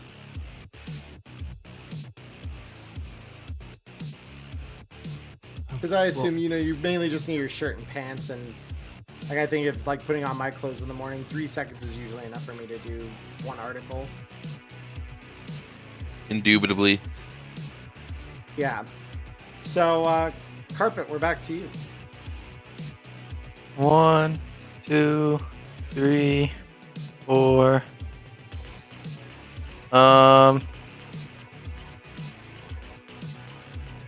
And so these are the machines we're looking for back here? So these are machines. They appear to be tumbling something, but you can't from this distance kind of make out what they are exactly. So they may be the machines you're looking for. You're not really sure though.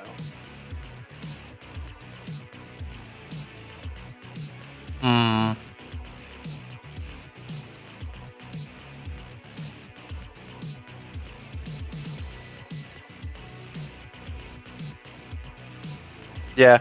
All right. I'll roll up here. I'm not trusting that there's not like a bunch of drones or turrets waiting for me as soon as I cross the threshold into this door. So I'm gonna start changing into the NCPD uniform I have. Okay, beautiful. Celsius. I'll follow suit. If I see Carpet start swapping clothes, I'm gonna reach into my bag, grab one of the uniforms, and go. Beautiful. Match lighter. Yep. Same. Okay, cool. The net runner is going to continue net running. So she, give me a moment.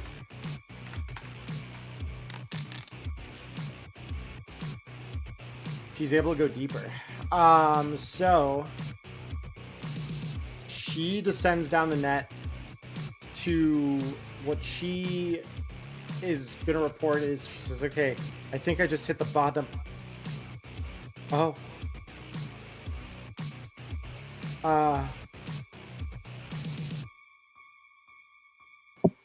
Everything good? The fuck? And like she is struck wordless by whatever it is she's seeing, but she simply says, I think you guys need to get to the basement. Oh fuck. And then you just hear screaming static, the line cuts. T-Bug! No, I'm just kidding. But Jesus. All right. Will people stop putting connections to the old net in random basements? when will the trend end? First it's pronouns, now it's this. I remind you, this is not an old basement. This is a newish building. Like this went It up is. recently. Yeah. Okay, well, let's keep it going. Blue. Well, I guess I'm gonna rush over. Where's the elevator? Over here? That is an elevator, yes. Okay, I want to run over here and start fiddling with the control panel, or actually, it'd probably be more likely to find from the inside, and see if there's some switch on it to send us to the basement. Roll electronic security tech. Because I am going to prio getting us out of sight. It's a good idea, to be honest. Let's fucking go. So while you don't see any switches in here that would send you down to a basement level, something that you do find as you kind of are digging through the innards of this panel, you recognize a security circuit in the architecture here. And this is what would be responsible for calling emergency services to the location. And an idea strikes you. What if I fed that back and then pushed the call? And you just, again, it's like you can almost hear the screech through an electronic receiver on the other end of a phone line as whoever gets that call is just deafened. And you think that might buy time. Another stall for the win. No way to the basement in here, though. But you know that to set that loop up would be, especially with that roll, really simple. Like you literally just change how the wiring is done in like 2 spots and hit a button, and it's done. Oh yeah, I thought it was assumed that I did that because I found Okay. that instead of a switch down. I just want to confirm. Yeah. Okay, beautiful. So then, yeah, you hit that button, and you're just hopeful that your theory is correct. Carpet.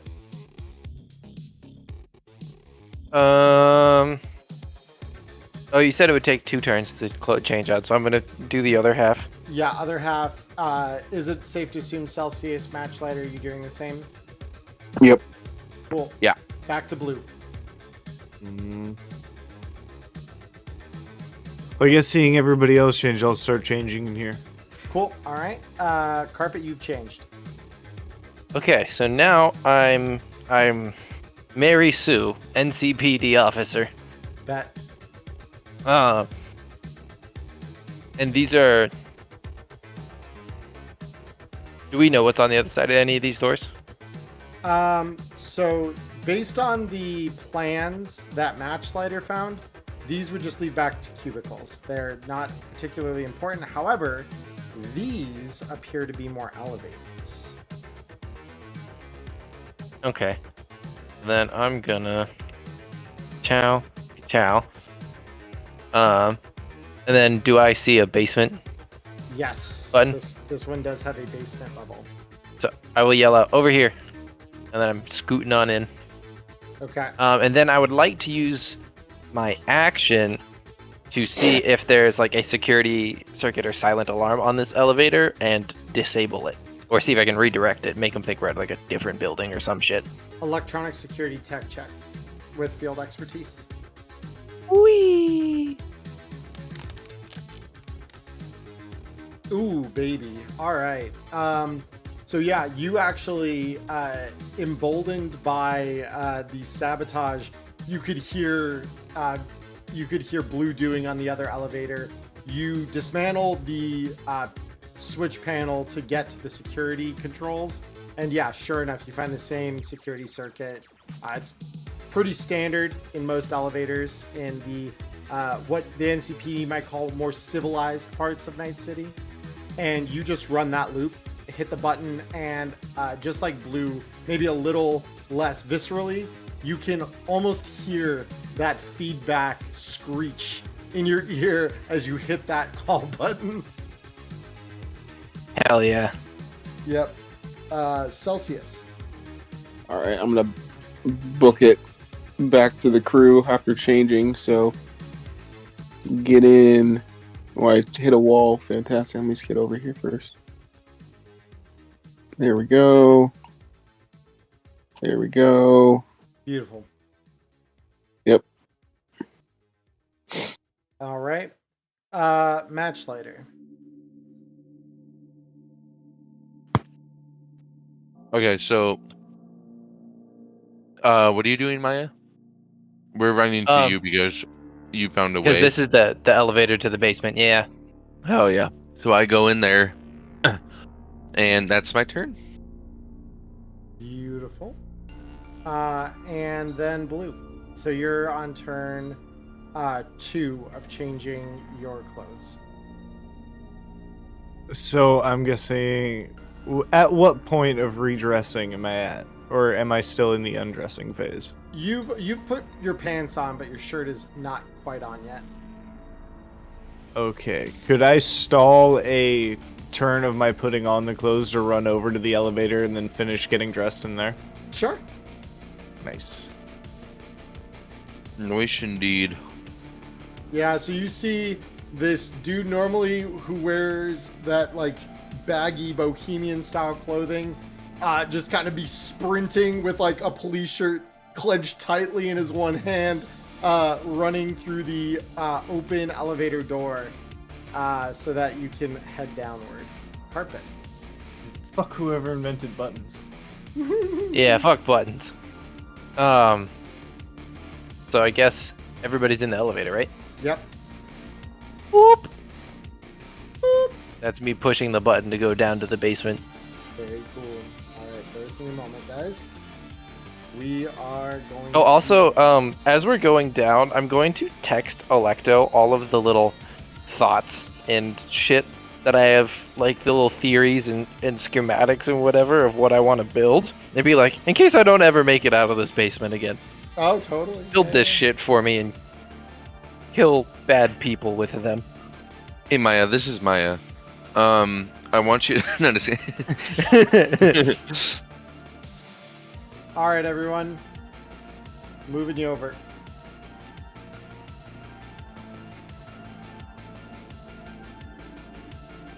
While it inevitably takes a second to load, I am going to go pee really quick.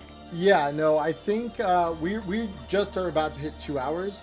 So we'll let this load, guys. So we're just going to take a quick break. I'll come back and chat with you all in a moment, chat. If you're not watching this on Twitch, it'll take 5 seconds. You'll continue listening to our lovely voices.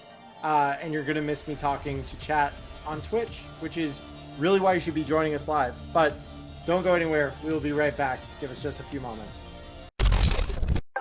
Hey everyone, it's Emmerron here. I just want to thank you for watching the show here on YouTube. Like and subscribe. And go follow us over on Twitch, you gonk. We do a live show over there. We even chat with you after it's done. So come and join us Mondays, 7 p.m. Arizona time. See you there in the dark future, tunes. All right, and we are back. Hello, everybody. So YouTubers, we're back with you now. You missed some good super secret Twitch knowledge, and that, again, is why you should join us live. But that said, let us get back to things. So I assume by now everyone in the party, you guys have all loaded into the game world. Like that is looking good now. I see the inside of an elevator. likewise. Yep. We're just in a Beautiful. tiny metal box. Beautiful. All right, so I'm gonna do this and allow me to. Whoop. All right. Cool. So the door chimes and opens into a hallway.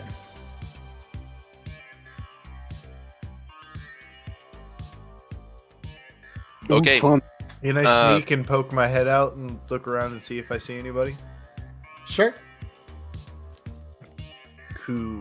You want perception or stealth first? Stealth first, because you're gonna have to move before you can see. Nice. That's a pretty good stealth roll. Yeah, go ahead and move out. Every time. Every time. Not bad. So go ahead and move out into the hallway here. Oh god. I just kind of want to peek my Well, head. Yeah. So you don't see anything in the hallway. You do, however, notice some glowing underneath this door here. Oh, come on, game. Hold up. There we go. Now it's gonna let me scroll.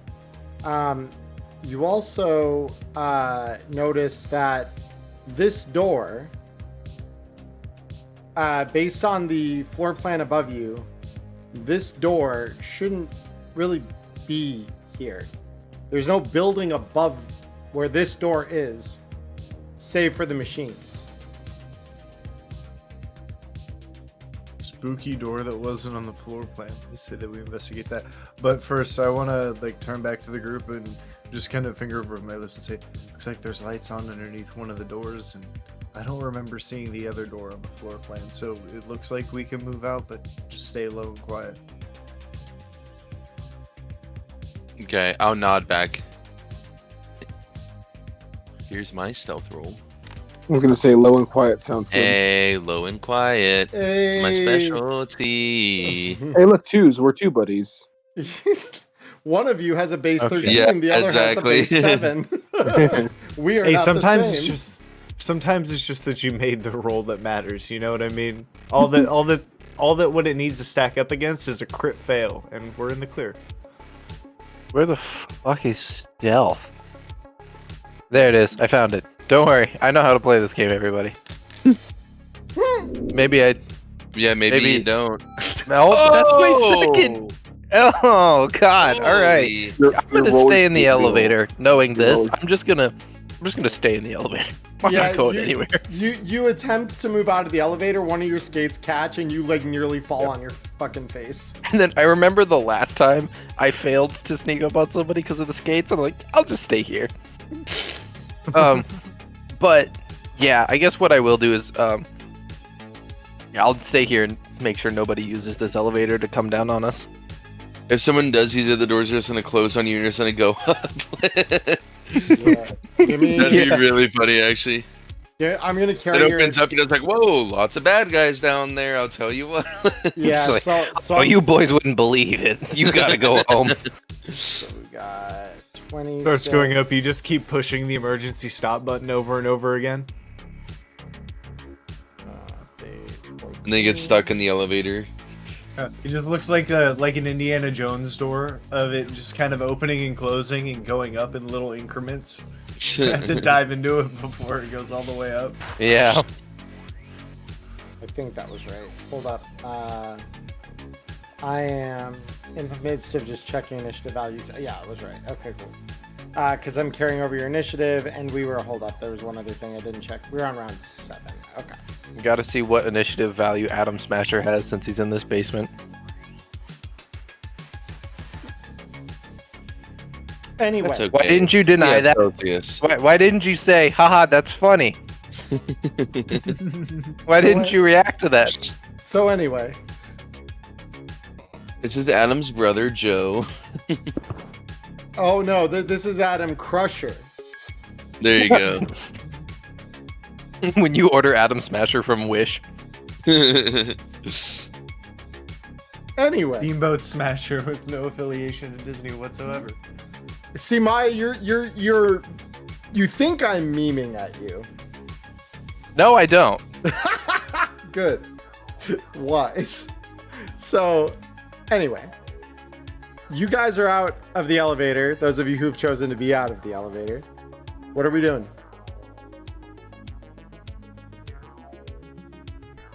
Yeah, which door do we want to explore first? It I mean, seems why like don't the we- one with the ominous red glow might be the one where a lot of the security stuff is. So maybe we should go there and do as much damage as possible. This one is blue glow, but Oh, the other one is blue glow. And which one was not on the map? Was it the blue or the red? well, there was no red glow. I don't know where you're pulling red from, but this door was not on the map. Oh, my fault. Okay, yeah, then blue glow. Yeah, we should go to the one with the glow is the point. We need to check and see what that is before we go into the unexplored territory. Is there a what would I be able to use maybe? I don't think. Well, it depends. How is the door sealed? Is it just like a? Is it like a big metal door or like a cheap door? I mean, none of these doors appear cheap. This one, however, looks like it's got a similar electronic mag lock to the front door.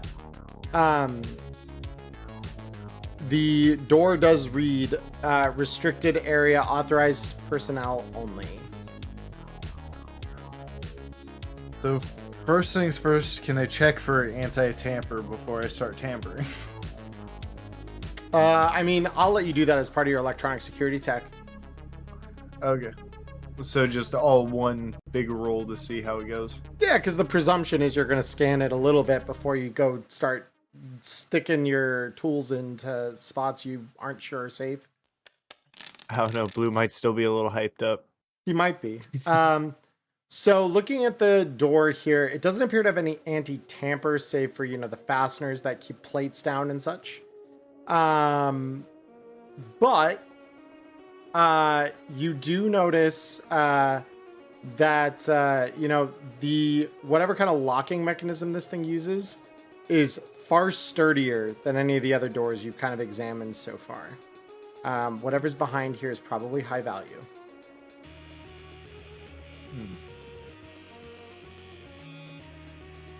Well, I guess it's time to actually try and get it open.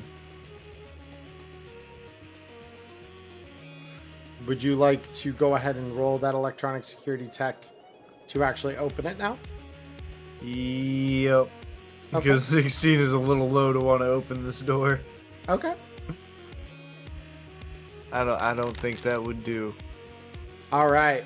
So you open up the panel, and with a couple of rerouted circuits, the door unlocks. Okay, I'm gonna signal for Celsius to stack up on the side with me, and I'm just gonna kind of pop it open, and we're gonna peek in. Okay. Inside is another door of the same kind. This appears to be some kind of airlock. Yep, I was just about to say, well, that's Airlock. definitely an airlock. I'm not going in there until we find the control room.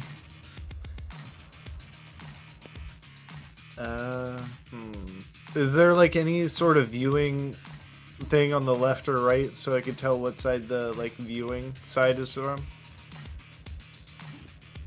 Or is it just like an airlock box? It's just an airlock box. There's no windows, from what you can tell, because the elevators would be on either side of this.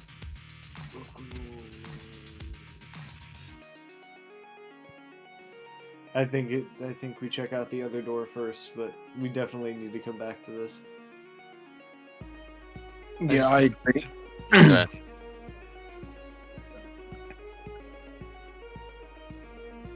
So then I guess we stack up on this, and what's the store looking like?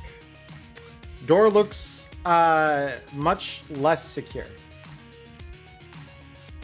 Does it Like- have a badge reader next to it or no? Nope. Gotcha. So first I want to check and see if there's going to be any alarm that sounds when this door goes to open that I can disable first. Go ahead. So another electronics. Yep. Do a lot of rolling as a tech. I do not envy all of the time that you've had to navigate that drop down menu. So there does not appear any kind of electronics wired to this door from your examination of it. Cool, then I guess we go to pop in. It sounds like this one's going to be a basic tech to actually pop the lock on it. As you try the handle, it's unlocked. See, now you might think that I do like that, but I don't like that. See, you might think that I would read that as good news. I do not. Yeah, that's funny. That's hilarious. Oh my god. All right. Anybody want to go first? And we just Sure. look back to everybody No. else. I'm gonna I'll just put my open the door. hand on Celsius's shoulder. Go with So God. Go I'll with have- God. I'll have the hand on the trigger of the assault rifle, but I'll use my other hand to open the door. And lo and behold, On the other side, you see barred doors. Oh, like a prison or something. And inside a few of them, you see what appear to be the quickly skeletalizing remains with cyberware implanted alongside the remains. These appear to have been Uh-oh. people at one point that were possibly imprisoned here. You're not sure from, without examining one closely how long these bodies have been here, but it's long enough to apparently have rotted away. Is there enough room for me in this elevator to, or like, is there the facilities I need to hook up the RFID printer and just try and print us 3 shitty NCPD, or 3, or actually I guess 4, because Matchlight will need one now. NCPD badges just to try and give us a little bit of credibility. Let me see. Or is that like a several hours process? I don't know how long that would take. Let me take a quick look here. As always, you come prepared, Maya. You have duct tape. That was that was the important thing I needed to know, whether it was on your sheet or not for this, because there's probably going to involve some jerry-rigging of wiring and drawing power off of the elevator that otherwise would Happens be... all the time. Hey, you never know, right? So go ahead and roll me electronic security tech and take a situational +2 for having the correct Ooh. tools and having fiddled with these electronics already.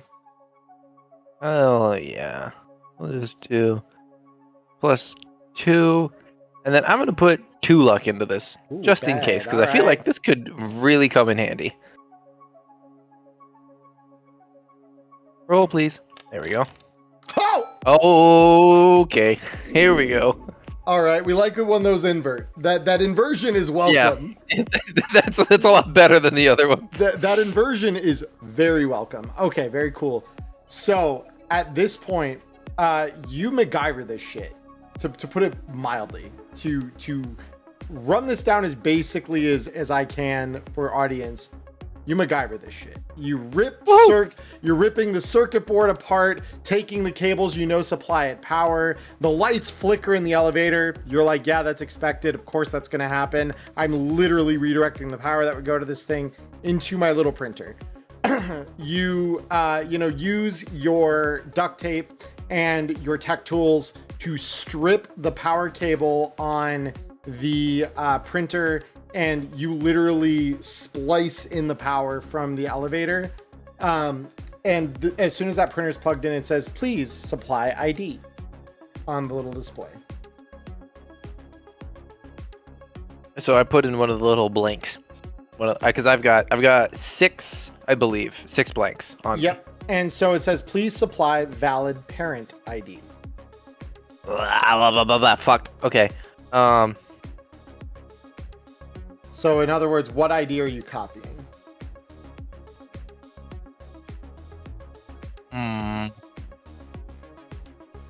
Or would you like, or would you like to print from last in memory, which you would know would have been the police badges that they were printing back at the hideout? Yes, that is what I want to do. That is what you want to do. Okay. Yeah, So you I want to print police badges. You select the memory option, and very slowly you hear the whirring of electronics within that, and very slowly a small laser is running over the card, etching something into the face of it, which you know to be a combo like laser printer and like code engraver essentially into the card. This will probably take about 2 rounds per ID to print. It is kind of slow. Okay. But it's going. So yeah, and I'll shout out it's gonna take just a couple minutes, but I'm getting us IDs. Smart thinking. All right. So Celsius.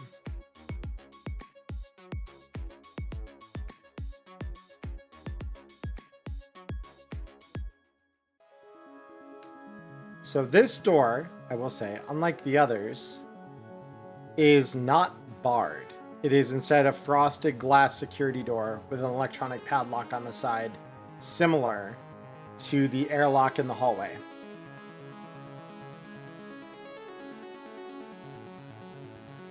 Oh, I was muted. Okay. I was like, wait, could you hear him? Because I couldn't. yeah, that was really funny because I literally was saying, "Hey, what about this door up here? Is it a cell also?" But yeah, okay. I have a certain intuition about what you guys are going to ask me. Cool. All right. Well, that's exactly what I was gonna say. And also, I was gonna say I'm gonna shout out to Blue and be like, "Hey, we got something you might need to take a look at." But and at the same time, I sort of want to scan these cell doors to see if they can be popped open, and I can check the bodies. Cool. You could roll me a pick lock check with a -1 since you don't have a lock pick. I don't think. Do I not? Let me check. Do you not have a lock pick in your inventory? I suppose I don't. I swear I did. I guess I don't. That's fine. Yeah, I don't see one. I'll take a nice -1. That's okay. Yeah. Go ahead, roll lock pick. I believe in you. A roll is a roll. I can find the skill. Is it under technique?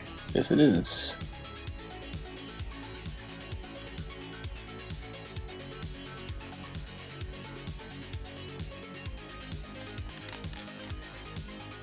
All right. So that is not enough, especially, without a lockpick to get through the door. All right. As far as the person or remains of whatever is in there, anything on there that I can tell that would be identifying? Well, there is cyberware. Go ahead and roll me a cyber tech check. Let's see if you can Oh identify. boy. Something I'm totally good at, and I'm not being sarcastic. Actually, I am being sarcastic. I'm horrible. Where'd it go? Where'd it go? I was like, wait, really? You got points in cyber tech? I might have like one, but I don't think I have a whole bunch. Cyber tech. Oh, I'm a base 5. Hell no. You never know when you pop off. Yeah. So you aren't really able to identify what the chrome is. But there's like an itching in the back of your head that tells you that chrome doesn't look nearly as old as you think it should for how decomposed the body looks. Uh-oh. But you're not sure. It's not a sure thing, but Oh, that's it for me then. I'm not gonna do anything else. all right. Matchlighter. So you said the chrome doesn't look like it's aging in correspondence with the body? It's more like the chrome doesn't look old enough for like the chrome, whatever chrome is on there. He has like the sneaking suspicion that chrome is not old enough for the body to be that decomposed. Okay, gotcha. As in whatever chrome that is, it's newer. The model year of that chrome is newer than the body's decomposition should be. Like Yeah. finding a fresh apple in the Draugr tombs in Skyrim. Kinda, yeah. It's like the inverse of that. Wheel of cheese. That is kind of crazy, actually, when you think about it. Okay, cool. Well, I'm gonna go look for. So I'm gonna walk in the room. So that was 1 move, 2 move, 3 move. Actually, yeah, I'll be here, and then pretty much, I want to like look and see if there's a commonality that can be found between the corpses, something that might explain through context like who these people are, or if there's cyberware seems to bear like, let's say they all have a set of vampires or like something like that, so we can kind of use clues to figure out who they were locking away down here. Sure. Go ahead Can and that roll be me... perception? Yeah, that can be. Go ahead. Not bad. Not bad. So looking around, so the first thing you notice, even though this may not be as descriptive or helpful as you might think, it does at least tell you something. All of the corpses have chrome. all of the corpses have chrome of some kind. You see even the ones that are like partially covered or where they're in a position that it's harder to tell. You absolutely see evidence of either wires or actual, metal on the bodies or their appendages. I'm gonna kind of look over at Celsius and just be like, Maelstrom. I mean, I honestly don't know at this point. They had access to newer tech, so it That could be corporate solos or Maelstrom. I'm not sure. That doesn't mean that it's newer tech. It just means that the body decayed way faster than the tech would have. Yeah. So, don't take off our helmets. Does it look like it's burnt? No. Okay, gotcha. Yeah, Blue. I mean, that's pretty much what I can do. Okay, so step 1, 1, 2, 3, 4, and can I try and peer through the frosted glass and just see what I see on the other side before I try and get in there? I mean, you can try. It's like very fogged. Like this is like that security airlock behind you. It is not particularly easy to see through, but you can certainly try. Yeah, fuck it, send it. I'm gonna just get the door open. Okay. Electronic security tech check. Expertise, electronic security tech. Bam. Okay. The lock is undone. Nice. And for once, I'm going to be the one to open the door and just kind of peer my head in. Beautiful. I'll just stand in the doorway. Yep. You don't immediately see anything, but the first thing you feel is this wave of heat rush over you. And it's not like so much as to be like painful, but it's like suddenly you open, it's like that sensation you get when you open a preheated oven, where that wave of heat rushes out to meet you. It's like that when the door whooshes open, you feel a sudden thrust of heat blow past your face. I'm going to tell everybody, I think you should stay back for just a sec. I want to see what's creating this heat. I think it might actually be hot in here. And I'm going to move up a couple more steps. Oh, I don't see anything that would take me to like 6. What do I have? I have 8, right? I usually run 8. You have I've 8. got yeah. 2 more steps. 1 and 2. Oh, so that's just a long hall. I can't even see around the bend. Yeah, so at the end of the hallway, not pictured on the map, you do see what appears to be some kind of hatched door, unlike any other you've seen in this building so far. It appears to be something that has like a security, like one of those tumbler seal locks like you'd find on a boat, a watertight or airtight lock. Yeah, I think this hallway is actually hot, so I'm gonna call back the rest of the crew. Yeah, I think it's actually hot down here. I think you guys should head over back to the airlock. Probably through there is probably gonna give us more info, maybe some suits to check out what's in there, because I don't get the feeling that this is like engine heat.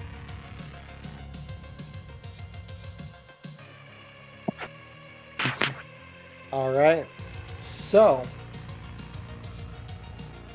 carpet.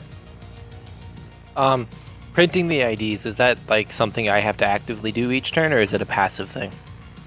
So it's something where you just need to be there to replace the blank when the printer's done. So right now it is about halfway through printing this one. Okay. What I would like to do then... Actually, no. I'm so sorry. I was thinking more of like a porta printer. This would probably have a spot to like load up the IDs. So you can let it like run. load up a couple? Yeah, you can let it run similar to like an inkjet printer, where it'll spit them out as it kind of finishes them. Okay. Yeah, so you could leave it running in the elevator. The elevator is immobile. You've sabotaged it for its power to the point that it won't move. So you know that won't move if someone does try. Oh, to the elevator's operate immobile. Okay, It that's is immobile. that's good. it. Yeah. Then, what I want to do is, I should probably scooch over and see what everybody else is looking at. So 1, 2. Actually, I meant to do 1, 2. Is that okay? Yeah, that's I totally fine. didn't mean to go on that. No. 3, Yeah, you're chilling. 4, 5. And then I see these bodies, and you said the bodies don't look burnt, but we do feel heat. Yes, correct. I would like to do a library search to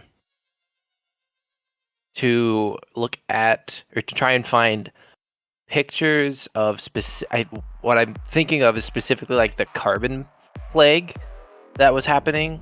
What that looked, because that was just plants, if I remember correctly. But I want to see what like the results to those plants looked like and try and compare them to what happened to these corpses. Okay, library search. Because if it's anything close to the carbon plague, we should really leave. Well, I'm not finding shit. Oh, maybe. So what you are able to find about the carbon plague from like the disparate bits of information you're able to find, because there's not much about the carbon plague other than it came and then kind of left as quickly as it arrived. The plants and people, because some people were affected by it, they don't look particularly like this necessarily. Okay. Yeah. Does anything in my search come up as being similar to this?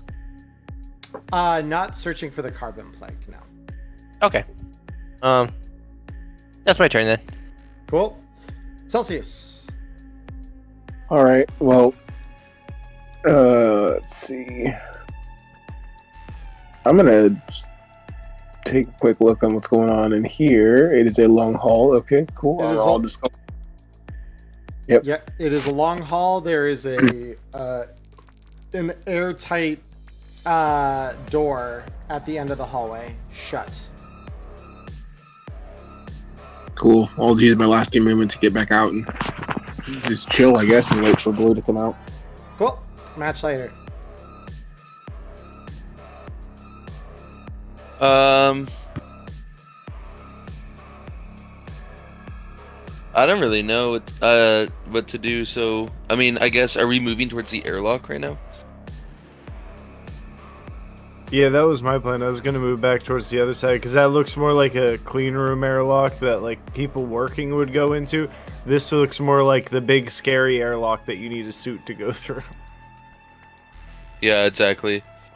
Okay, I'm moving back towards the airlock, Cool. which I already did. And so as you walk into the airlock here, there is a button to cycle it on the wall near you. Gotcha. I'm not pressing that Cool. until everyone's here. Blue. It's like a game of GTFO. We all got to get there before we hit the button. But yeah, I guess I'm gonna 1, 2, 3, 4. I'm gonna see everybody like taking an interest in the cells. So I'll start to like take a second look at them and see if I could pop one of these locks open real quick.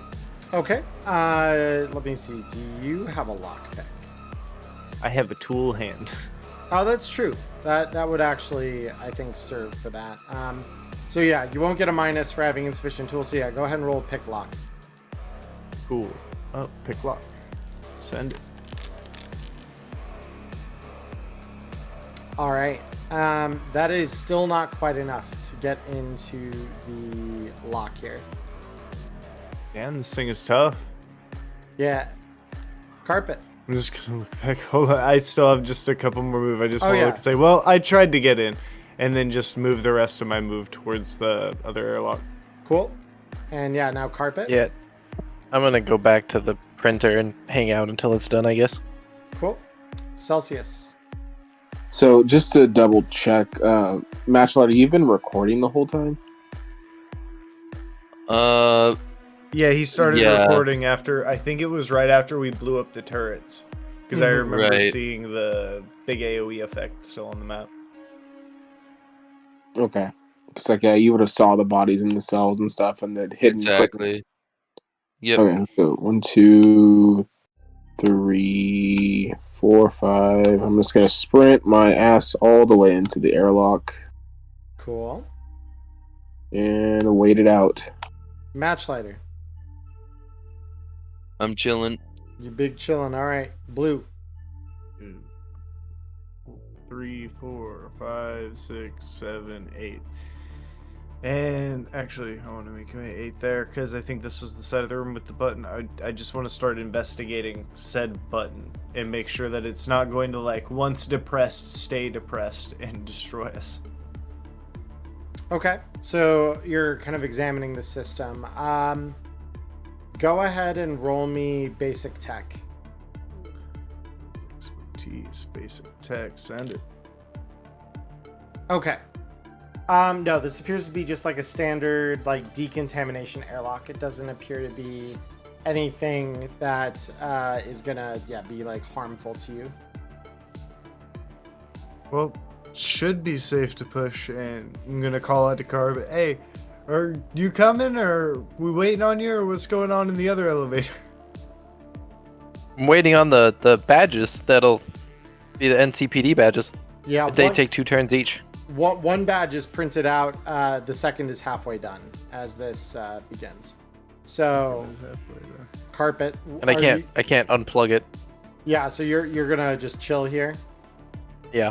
Okay. Um, Celsius. Well, it's probably for the best, anyways. If we do end up getting stuck in there, I'm sure she can get us out from the outside. Okay, well, we pressing the button and we're gonna see what happens. Yep. I'll stay with Carpet just so that I can make sure that she's safe and everything is chill. All So right. I'll go over there. All right, team. We split the party. All right. So, you press the button then. I will press the button. You hear a hiss as the air from inside whatever room exists beyond this airlock and the hallway you just entered from is exchanged. The door behind you locking. The door in front of you unlocking as a green indicator light lights up. The door slides open. Ooh, fun. Okay. Thanks. I'll keep moving in here. Can I use my free action real quick? Haha, I play Dungeons and Dragons. Anyways, can I just kind of say, like, at this point I'm not really sure that the badges are worth waiting for. We might just want to try to get in and get out, just treat it like a smash and grab, and if we need to, we can just improvise with the uniforms, but we might want to help our friends. Alright, so what the fuck am I looking at here? So, in front of you, there's data scrolling across these screens rapidly. There is. Go ahead and roll me a cryptography check. Oh, wonderful. A skill that I don't even remember was on my sheet. It's on the left side near the bottom. Oh, I know where it is. I just I choose to forget. That's not bad. Hey, no, that's actually good enough to decipher what I was gonna throw at you. So you know Netrunner, right? Like Netrunning, not what solos do. However, you've spent enough time around Wireheads to know a couple things. Especially because you play security for the housing block that you live in. You learn some things, right? You have runners on staff there. They keep the electronic security of the compound safe. What you're seeing in front of you here is very sophisticated to start with. The indicator you see on the screen, though, there's like a small like warning kind of indicator, and it just says poison flatline, which sounds alarming, but this is maybe why you heard Crash scream earlier. It's something that is designed in, it's normally a program used by netrunners. The system seems to have some kind of automated use of it, though, to paralyze enemy netrunners that try to incur into a system.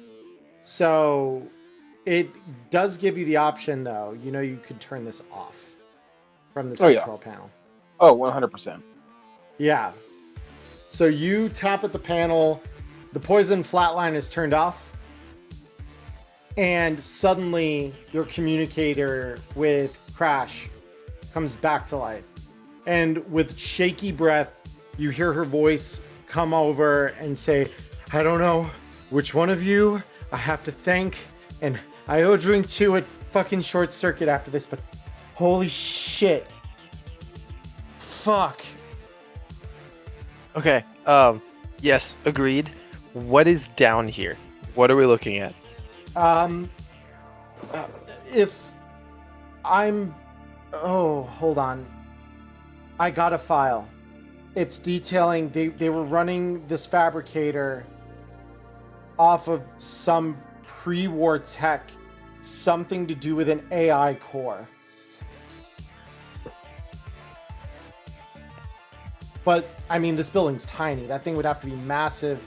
Probably throw heat like a goddamn nuclear reactor. Huh. Would you look at that? I'll just message her back and say, well, it is a little fucking warm down here. Wait, what? But the building's not big enough. What do you mean? You should see this basement. And so I'll basically just describe to her the entirety of what we just walked through and walked in on. Oh? The fuckers had an underground complex. That's new. Now the question is, do we leave it here or do we take it out? Well, AI might be able to be reasoned with. I assume this is a group call. So Yeah. That's it. All your agents were to like answer the call basically when she calls over. Blue reaches inside of his carry-all, pulls out his little vial of Nitro 9, and says, I wonder if it wants a drink. Yeah. The whole thing of it is it's like emergency fuel, but it runs like the risk of safety. So I'm thinking we dump that in whatever like the fuel reserve is. Go to the control monitor that we have here, crank that thing up. That way nobody has to stand in there with the noob tube and blow up with it. Boom.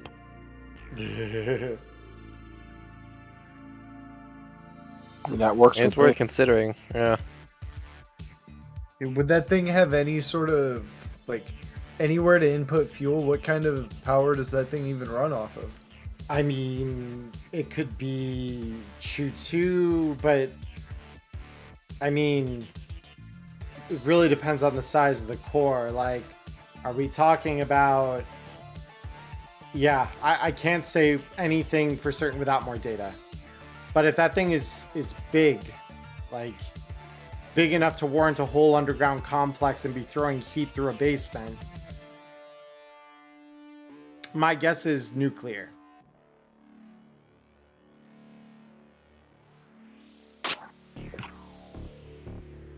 Okay, so maybe we don't want it to explode necessarily then.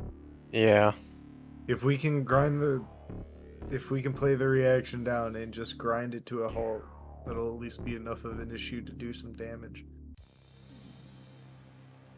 So you guys in the airlocked area, this is a relatively, like, you noticed even the ambient sounds of air moving around, you got much quieter when you entered in here. So allow me to preface what I'm about to say with that. Everyone roll me perception checks, please. Oh no.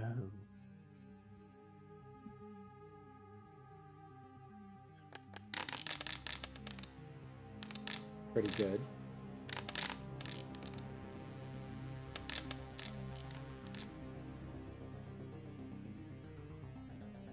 All right. So, let's see. So carpet, Celsius. Okay. Cool.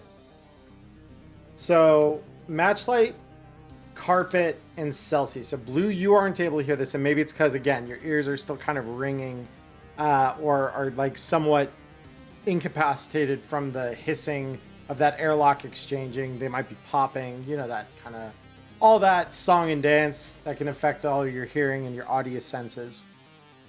Celsius, for you, it's pretty faint, but for those of you out in the hallway, it's much more easy to tell.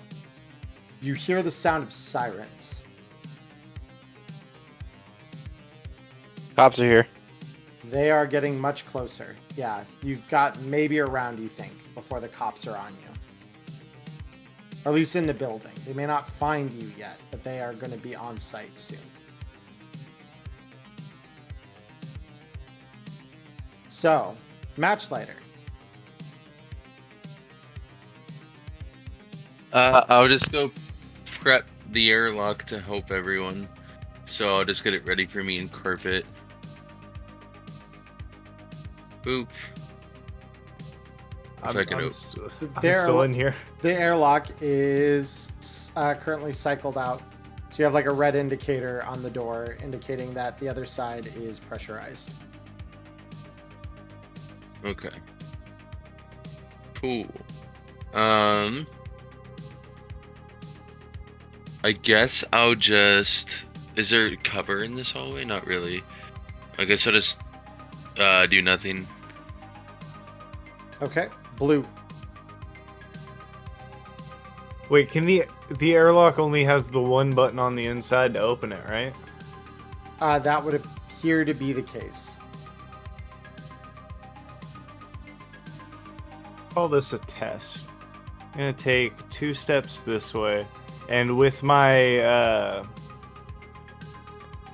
the rocker, the like Nomad rocker, I want to try and shoot the button and just like press the button with it, so I can cycle out the airlock while we're both inside the room. Okay. Go ahead and make me a roll to hit the button.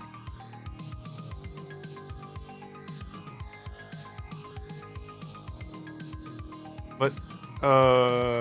Because ammo rocks. That's right. It needs. I don't even know how to configure this. Let's see. Is there rock in the thing? Give me a sec. Yes, there is actually. It do, yes. There is rock ammo in the server, yes. Let's go. Because ammo for it is free. It's just functionally we need ammo for it to be able to work. That's fun. Yeah, so yeah, you chunk some of those pebbles in. All right. Oh, great ideas always give me great rolls. I love it. Beautiful. That rocks, Diamond. Welcome. Roll me damage. Oh yeah, that's right. This thing does have damage. Should be like a single. Hopefully, I don't break this button. Wait, why is that 4d6? It's a very heavy pistol. Yeah, it's still a very heavy pistol. Bear with me. Best kid's toy. Bear with me. Yeah. What have you done?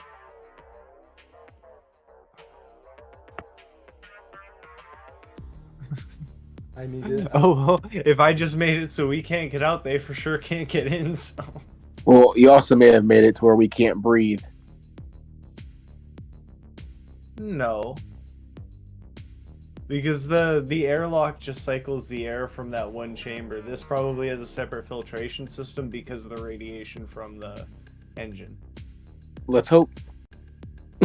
Okay, so you see the button sustain an appreciable dent and maybe some cracking around the edges. The airlock then does cycle.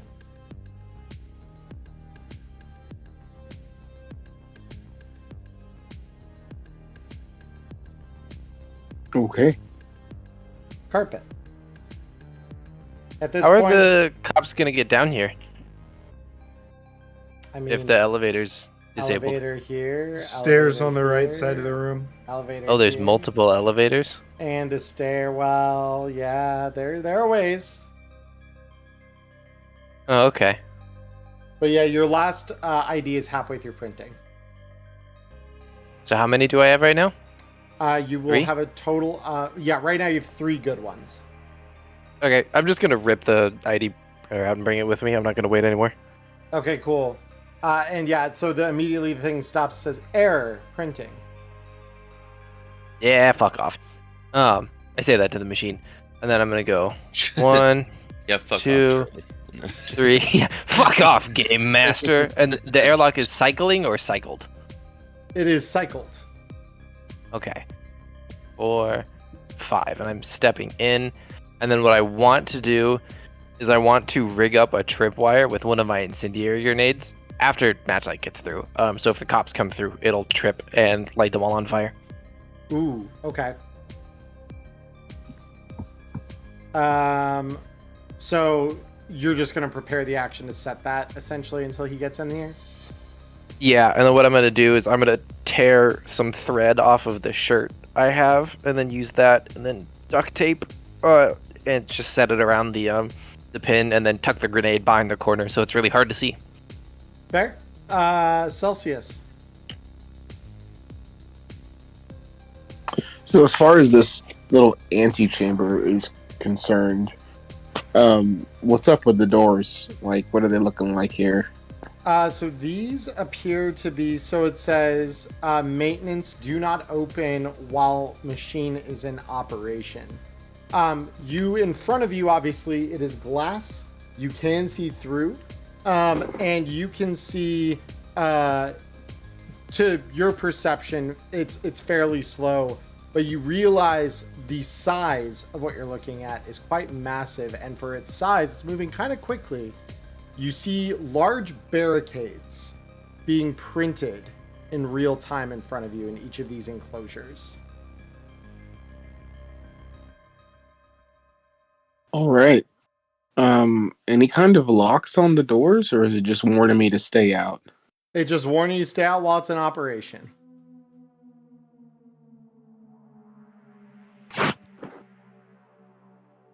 Throwing a shuriken grenade in here.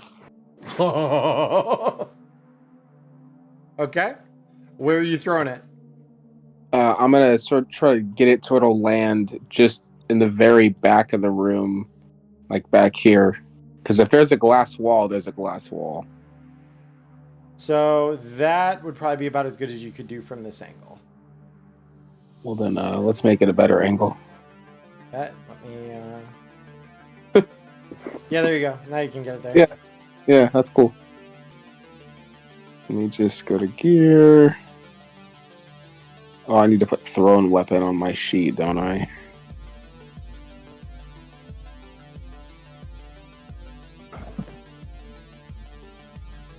There it is. Going Vietnam on them with the booby traps? Yeah, I mean, that's what this group does, to be fair.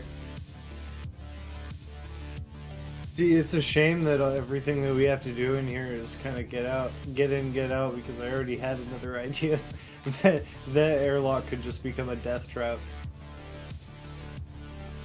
Everything in Cyberpunk can become a death trap. Yeah. You want it All right. hard enough. Sure.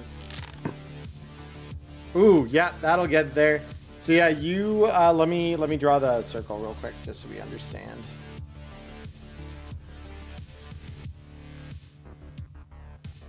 Beautiful. So yeah, that's an appreciable amount of the machines. So you throw this shuriken grenade back there, and a brief moment after that, you know, you hear the clang of the spoon, and you just see shrapnel fly out in all directions, piercing through the plexiglass of these printers. Immediately blue on the monitors in front of you. You see all kind of master cautions, warnings, red symbols, bad shit.exe happening in front of you. Cody, go ahead and roll me damage for that shuriken grenade. Beautiful. So the shuriken grenade actually hits one of the master cooling vents back here. Unsurprisingly, right here at the back of the room where you threw it, You can see the steam blowing through. Those are cooling lines. For as massive and fast as these printers are going, you need to cool things, right? Or else the plastic filament does not cure right. It's at a too high a temperature. You may have just sabotaged these walls from being able to even like hold their form. And immediately, as soon as that cooling line cuts off, it doesn't take very long, like just a few seconds, before you start noticing that the filament that's being applied to the top is looking a lot more like melted ice cream than it is like a solid brick on top of this. So yeah, you have definitely done something to sabotage it. Some of the printers have just stopped working altogether. The ones that are still working are barely functioning. Like they're not doing what they're supposed to at all. Yeah, you just threw a grenade in there and made their day bad. So yeah, with that, Matchlighter. I'm gonna go inside. All right. Carpet, go ahead and roll me demolitions.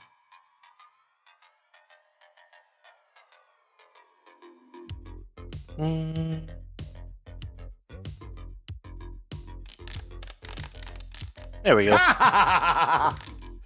Oh my god. So yeah, you duct tape up that thing and you tuck it ever so gently and innocuously in a corner where you have a very good feeling it will not be seen very easily. And that's an understatement. It's practically invisible. Like you wouldn't know where it was there if you didn't put it there yourself. Hell yeah. So there you go. So Matchlighter, you are in the room now. What are you looking to do? You're looking to cycle this? Yes, sir. Beautiful. All right. So as you cycle it, the door shuts behind you, locks. The other one unlocks and opens. So Celsius and Blue, you hear the hiss of the airlock exchange behind you, and the doors open. Pook's back. Hey, glad the button still worked. Me too. And I want to try and take a look at these consoles if they didn't get completely fried, because I'm sure with all of the errors, I might just get lucky and it's just giving me emergency admin because everything is dying and it wants anybody to save it. Yeah, I'm not here to save it. So it isn't giving you admin, but these are fine. Shrapnel stopped in the plexiglass window in front of you. So the consoles themselves are fine. What you are seeing though, something very interesting. Actually, roll me a electronic security tech, as you're going to be parsing this in real time. So that this is going to require some like skill to decipher as it's happening. Blam. That's all I needed to see. So a new error flashes across that isn't related to the printers, and it says, warning, core heat rising. Oh, this is a good thing, but this means that we have to go. Guys, core temperature rising. That's good for us because this place isn't going to be here very long. But that's bad for us because this place isn't going to be here for very long.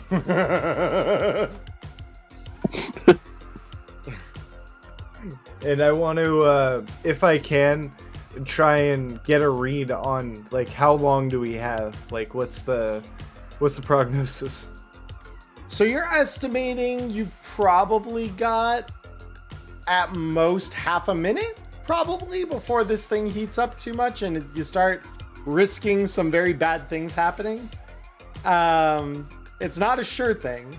Like, you know, with anything that's unstable and not controlled, you're a chemist by nature. This is something you understand pretty well. An uncontrolled reaction is volatile. It can go off anytime once you hit a certain point. Some of it can remain stable for a moment and then spontaneously combust. But you know, you've probably got half a minute of safety, after which things start getting spooky. So you've got like 10 rounds. I want to ensure the spooky. So, like, as long as the spooky is insured, is there something that I can do to it?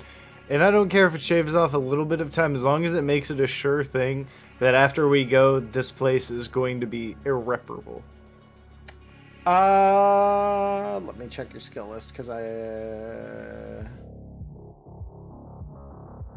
you don't have science. That's okay.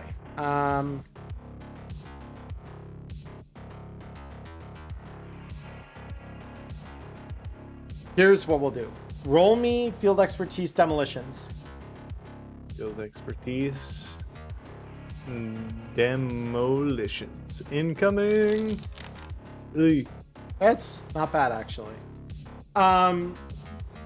So you see one of the controls on the panel is a control for the secondary cooling valve, which is still operational. Whether that's regrettable to you or not, I will leave in your discretion, but it is operational. And you have a control here that would let you shut it off. Alright, well then I'm going to turn back and warn everybody. Make a run back to the airlock. We're getting out of here. I'm shutting down the cooling, and whatever that core is probably going to melt everything within a decent radius of here. And I'm hitting the button. Beautiful. All right. Are you moving back into the airlock afterward? Oh yeah. What is it? Keyboard rollouts under desks are terrible. Yeah, you're good. So carpet. I guess I'm hanging out in here until everyone gets in, then we leave. Celsius. Get the fuck out. GTFO. Got it. And are you just going to hit the button on the way in? Yep. Oh yeah. Beautiful. The airlock cycles. I'm gonna point that tripwire out to everybody so nobody walks over it. Actually, I guess I'll just dismantle it and bring the grenade back with me. Okay. So at this point, Carpet, since you held your initiative, you can walk out if you would like. Can't go back the way we came. There is an exit sign on the door over here. Isn't this also an elevator here? It is. Do we want to take the elevator up? I would recommend taking any kind of physical thing instead of electronic at this point if this thing's gonna about to blow in our face. That's a good point. Then I guess we'll go 3, 4, 5, 6, 7, 8, 9, 10, 11. Pachow! Oh. Neat. I think there's cars over here. There are. I'm not going through the door, though. Yep, totally. All right. Matchlighter. Do we want to take the steps, or are we going out there? I mean, there's like vehicles in here. Try and steal one and leave. I think that'll be a lot safer. That's true. Cool. Blue. Well, hearing that there's more cars to steal. 1, 2, 3, 4, 5, 6, 7, 8, 9, 10. I have up to 16. Well, what's my selection for these two cars? Which one am I running toward? This one looks faster. They both look reasonably the same expensive, like none are gonna have a higher security than the other. Yeah, all of these look like corporate company cars for SecuraTech. They even have the logo plastered on the side. 15, 16. And that'll get me just close enough. Next turn, I'll start scouting out this car. I'm gonna look back. This one looks good. Want to help me out? Yeah. It is now that you all see the red and blue of police lights flood into the garage. A police car screeches in. I'll see if I can get a tile for this because I did not have one prepared. Let me draw a tile because I know where these exist. Bear with me, everyone. Just a brief moment. There we go. Oh, that's not what it should look like. Why are you smooshed? Mooshed. Rotation 90. You still look smooshed. Hold up. That is not. Nope. This is not improving. RY. Hold up. Let me try drawing this the correct orientation. See if this actually works right. There we go. That looks much more like a police car. Yeah. Very good. All right, now I'll rotate 90 degrees. Not gonna lie, the squash kind of did look like an AV though. A little bit. It's like, hello, my name is My, the AV. All right. So, here we go. So, arriving, you see several NCPD officers storm out of the car, and they immediately seeing Blue shirtless, raise their guns in your direction, say, freeze! Put your hands on your fucking head! And they're just like pointing guns at you. I got dressed on the ride down in the elevator. I thought I finished getting dressed. Oh yeah, no, we could say that. They're still gonna tell you freeze, because yeah, that tracks. Yeah. So, my hands are going to go up, but I'm gonna say, just real quick, we can roll on it once it rolls back to my turn, and this will continue. That I just want to take care of it because it's happening. But hands up, and just this crazy motherfuckers overloaded the reactor. This whole place is gonna fucking blow. We have to go. Carpet. I want to put a shuriken grenade right there. Well, right there, where it doesn't hit Blue. Let me go ahead and set the range. So, we do have disguises on. They're already telling Blue to freeze. I don't. Yeah, that's why I have. But we haven't had a Even if they chance to see us. sell it. Even if they see us in the suits, they're going to want to confirm just because they're getting called onto a scene. That's why I'm still like cooperating, but telling them this place is going to blow. We have to run. And basically, my bank is they prioritize getting away from whatever reactor is going to explode than dealing with some guy in a suit. Yeah, so Maya, that'd be where it would stay Alpha Blue. Okay, so then I'm gonna move 1, 2, 3, 4, 5, and just prep the action to shoot my grenade there instead of shooting it. Okay. The cop walks over, pulls out his handcuffs, and starts placing them on your wrists. Blue. I am just going to comply for now. You are. Okay. Yeah, totally. Celsius.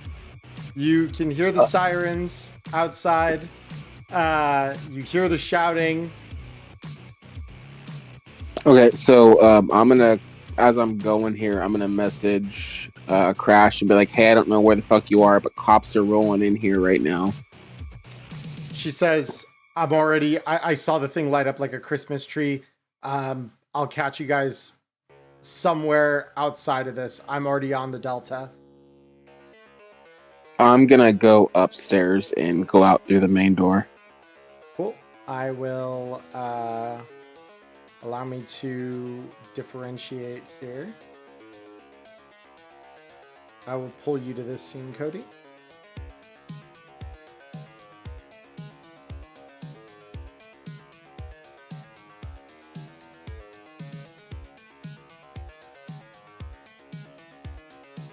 There you go. So you are on this scene. That is your turn, though, to get this far. So you come to the top of the stairs. Yep. There is an exit sign just in front of you here as well. Okay. Wrong level. There we go. All right. So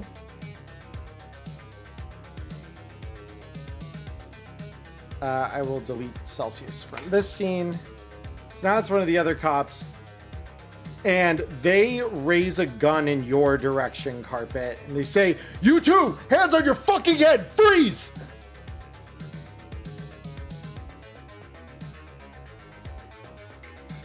I mean, I want to shoot them. I don't think they're gonna listen. Well, it's my turn next, so I you mean, can shoot them it's if it your doesn't play. go well.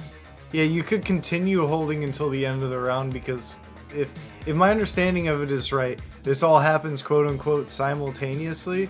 So you could hold that action all the way to the end and then just say fuck it and boom them before they actually come in and cuff you. Right. Yeah. 'Cause Yeah. he- All right. I'll wait. I'll he- wait until Matchlight tries to sell it, and if they buy it, I won't shoot. But if they don't, I'm gonna. So this one does start approaching you. So, like, he is moving forward, gun drawn, hand grabbing at the cuffs already. Okay. And so as he reaches you, he is going to start putting the cuffs on. Oh. Mm-hmm. All right. Fuck it. I'm gonna shoot before he gets here then. Okay. Totally. Boom them.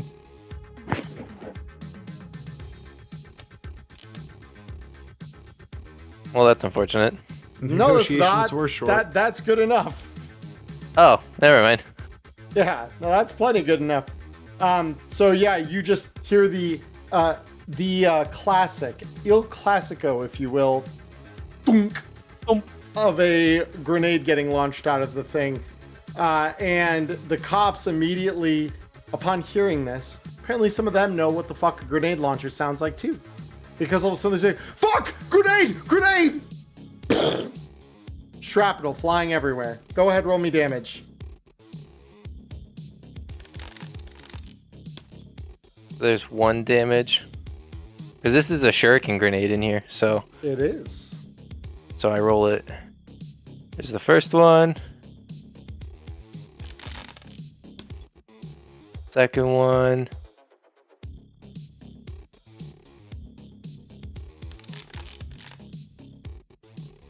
Third one. And fourth one. All right. Yeah, they are all pelted with shrapnel. Roll me one more damage on it, if you would, just for the car. Okay.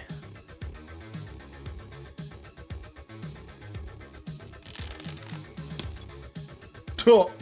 Oh, neat. So yeah, the car, something tapped the gas because all of a sudden you see fire. Oh, hell yeah. The car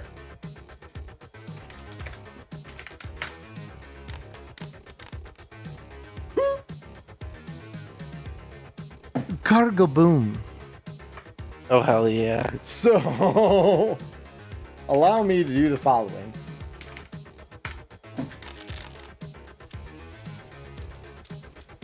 Every single one of these dudes within the immediate vicinity of the car gets rocked as, and oh, you even rolled a 20 earlier. I can just reapply that. That's beautiful.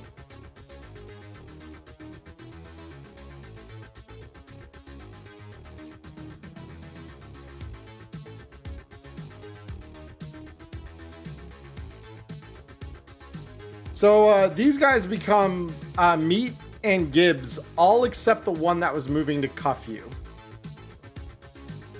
And so Hell yeah. rather than cuff you now, this guy is literally going to take like one limp step forward, raise his heavy pistol, and shoot at you. DV13, you can evade.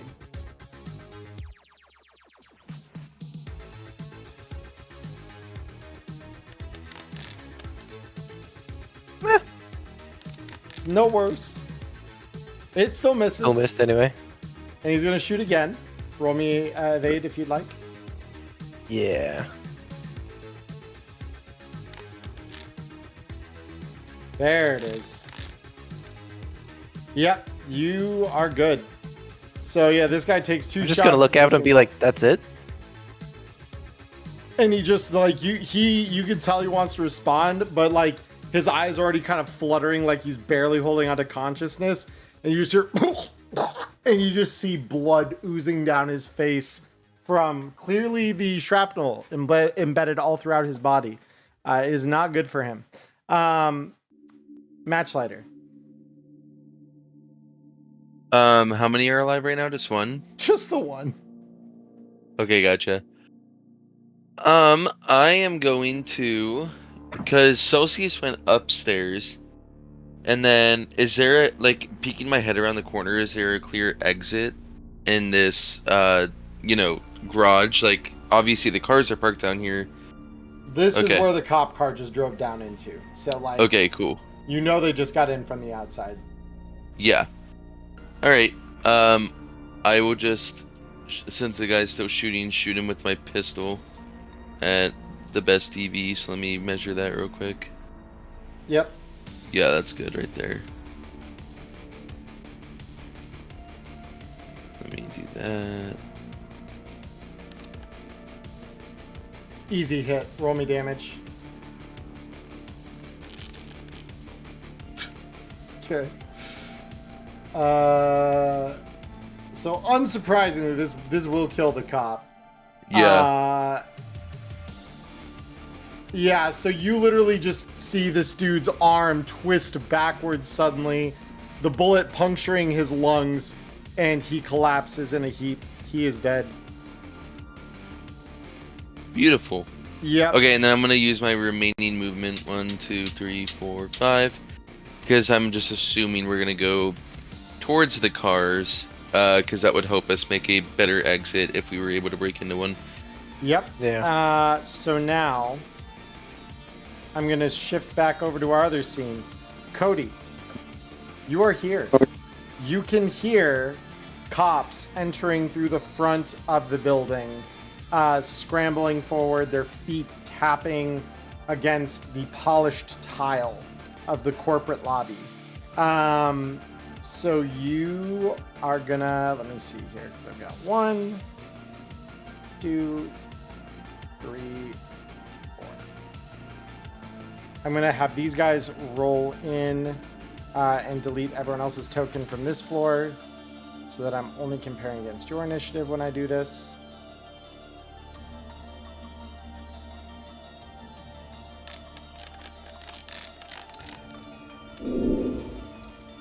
Beautiful.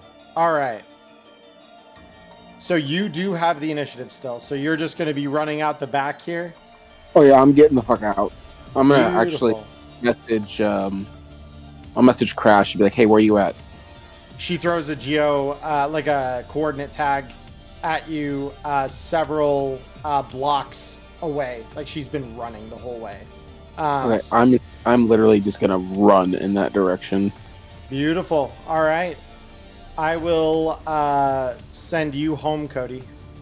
You've gotten off the scene. The rest of you, we've got a car to hijack.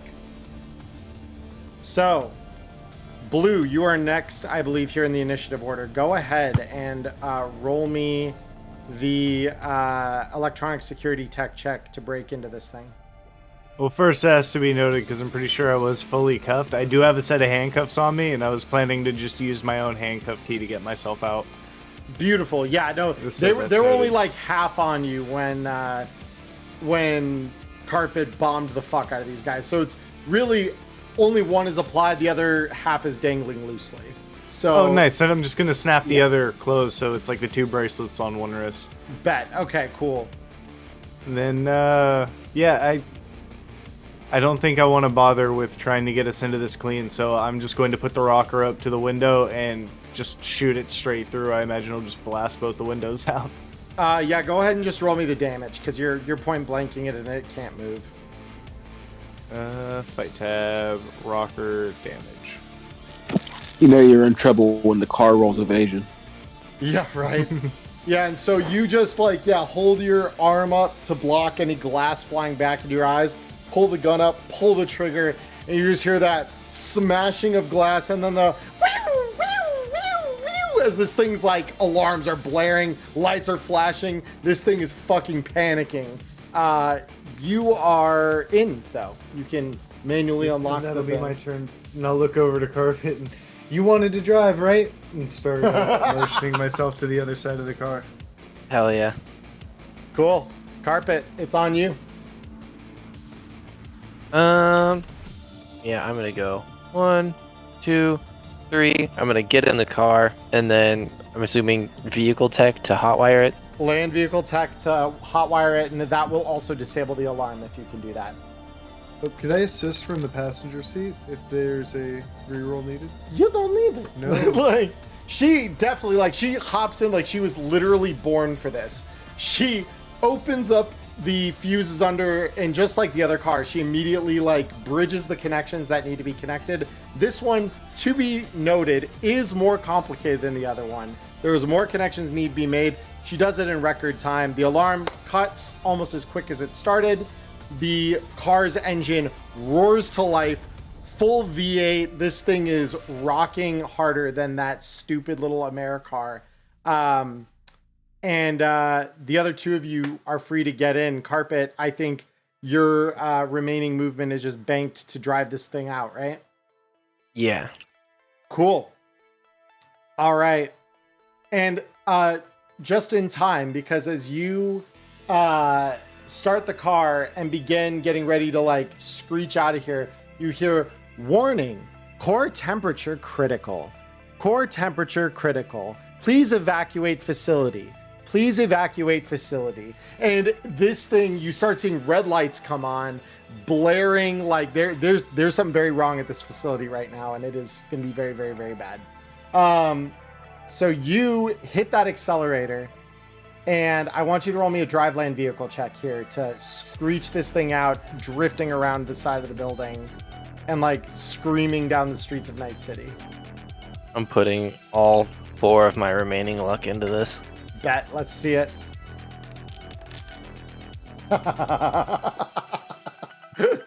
You're a nomad in another life. This is the thing that crosses your mind as you shift that thing into drive.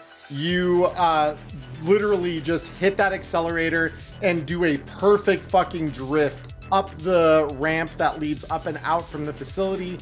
You see another cop car positioned in the front of the building, lights on. No one's home apparently, because those cops don't seem to pay you any mind. The car doesn't move. And in your rear view, as you pull away from this facility, you see a explosion just seconds later, mushrooming up into the sky above. And those cop lights are not there when the fireball clears. You get away. Congratulations, everybody. That is... Hell yeah. That is you out and away. So let me real quick stop that and play this. There we go. Beautiful. That was not a nuke. It may be a dirty bomb of a kind, but it wasn't a nuke. So the facility behind you explodes in a mushroom of a fireball. The facility is probably not going to be making walls again anytime soon. Celsius, you see the same thing behind you. You're a little closer when this goes off. The heat, you can feel it, is something incredibly intense. I am going to have you roll me an endurance check here. All right. That's not great. No, that is not great. All right. So the shockwave of this, which is closely following this heat wave that you feel, literally knocks you off your feet. This is just like a concussive blast from the ground. You will suffer the following damage.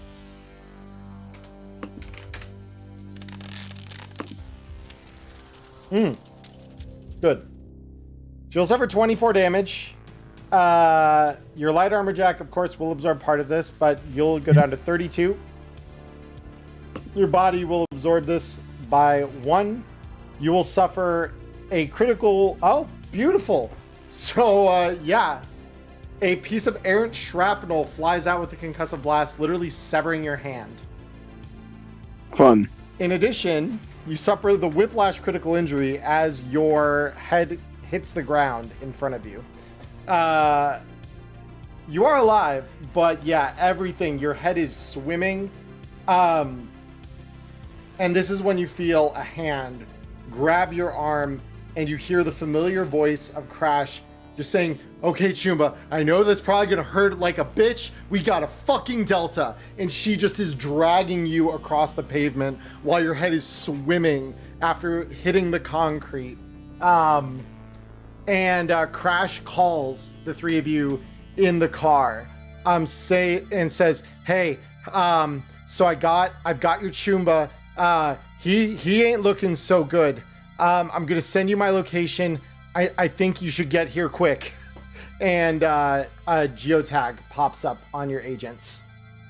All right, yeah, I'm driving us there. Yeah, so it only takes you a couple of minutes circling around. By now, you already hear the sound of fire alarms, ambulances, all of that cruising in that direction. So you pull over. Celsius, being dragged by Crash, get pulled into the car, and Crash just says, get it to a Ripper, drive. And I assume you don't need that encouragement, but she's telling you to do that. Yeah, we're going. Yeah. So you screech tires, rubber is burning behind you.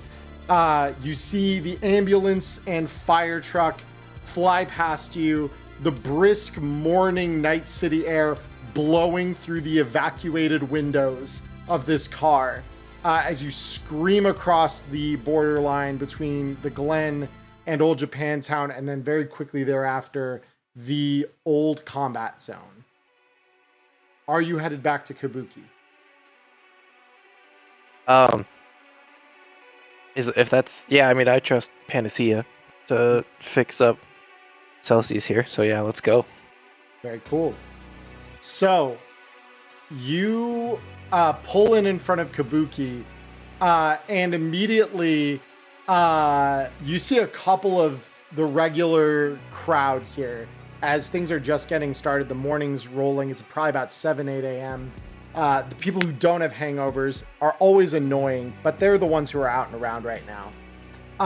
You see some chromers in the front of this hotel that you call home, looking over the car, and you can already see they're kind of like, they're already making love to this car in their eyes. Like, that's the kind of look they're giving it.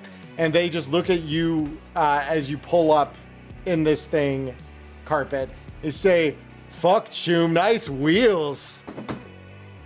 What's Get the fuck out of the way. I'm sorry. Fuck. Get the fuck out of the way. Get the fuck out. You want to be under the wheels? You want to see how nice they are from the bottom? Move. Fucking move.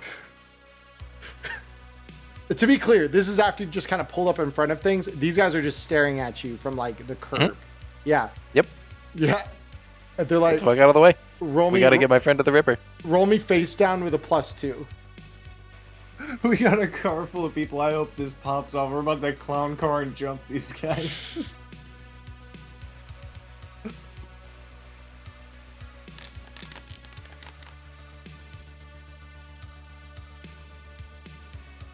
Oh wait, here we go. I just need to roll reputation. There we go. Yeah, he says, okay, fuck, chill. I was kidding. And yeah, and they just kind of like walk off as you kind of just threaten them, like, get the fuck out of my way. So you open the door. Celsius, it's about now. It's taken them all of 5 minutes, which to you probably doesn't mean a whole lot. Your sense of time is a little fucked right now. But they drag your ass out onto the concrete in front of the all too familiar Kabuki building. And you're dragged through to you, a maze of hallways. To those of you living here, this is your average Tuesday, honestly, after a gig. But you walk to Panacea's office, and you can say they're just setting up shop. She's, in the midst of organizing things on a shelf when you open the door, and they just look at you and And what's going on? They say, "Oh, hey, Carpo, fuck, what happened to him?" And they immediately like grab they grab like a old wheelchair and just kind of like push it under this clearly concussed Solo that you're dragging in behind. So I do have one question for you. Yeah. I have subdermal grips and a meat arm. Which That's- hand did I lose? Fascinating question, Cody. I would assume he's right-handed since I am right-handed, so that would mean the subdermals are probably in the right hand. Yeah, that would check out. Let's do the following. Roll me a D2. On evens, you keep the arm with the chrome. On odds, you don't. Oh, I mean, on odds, I get a cyber arm and don't care. Fair enough. Oh, cool. So yeah, you keep your meat arm, or the meat hand, I should say, with the grip in it. So Cool. Yeah, it's not your whole arm; it's just the wrist, from the wrist down. And yeah, you're bleeding a little bit. So Pan is pretty quick to get you under anesthesia and start like suturing you up. The rest of you are kind of able to do as you will. Whether you're waiting there in Pan's office for Celsius to come out, or if you'd like to do anything in the meantime, this is going to take her a little while to fix him up.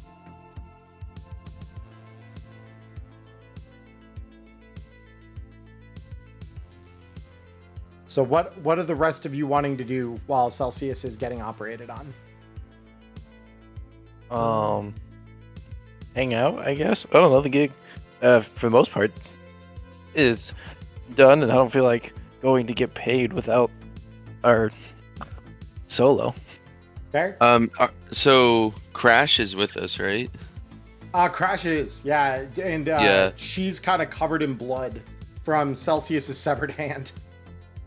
So I'll just ask her, like, what did you see? What exactly was at the bottom of that net arc, or however far you got into it?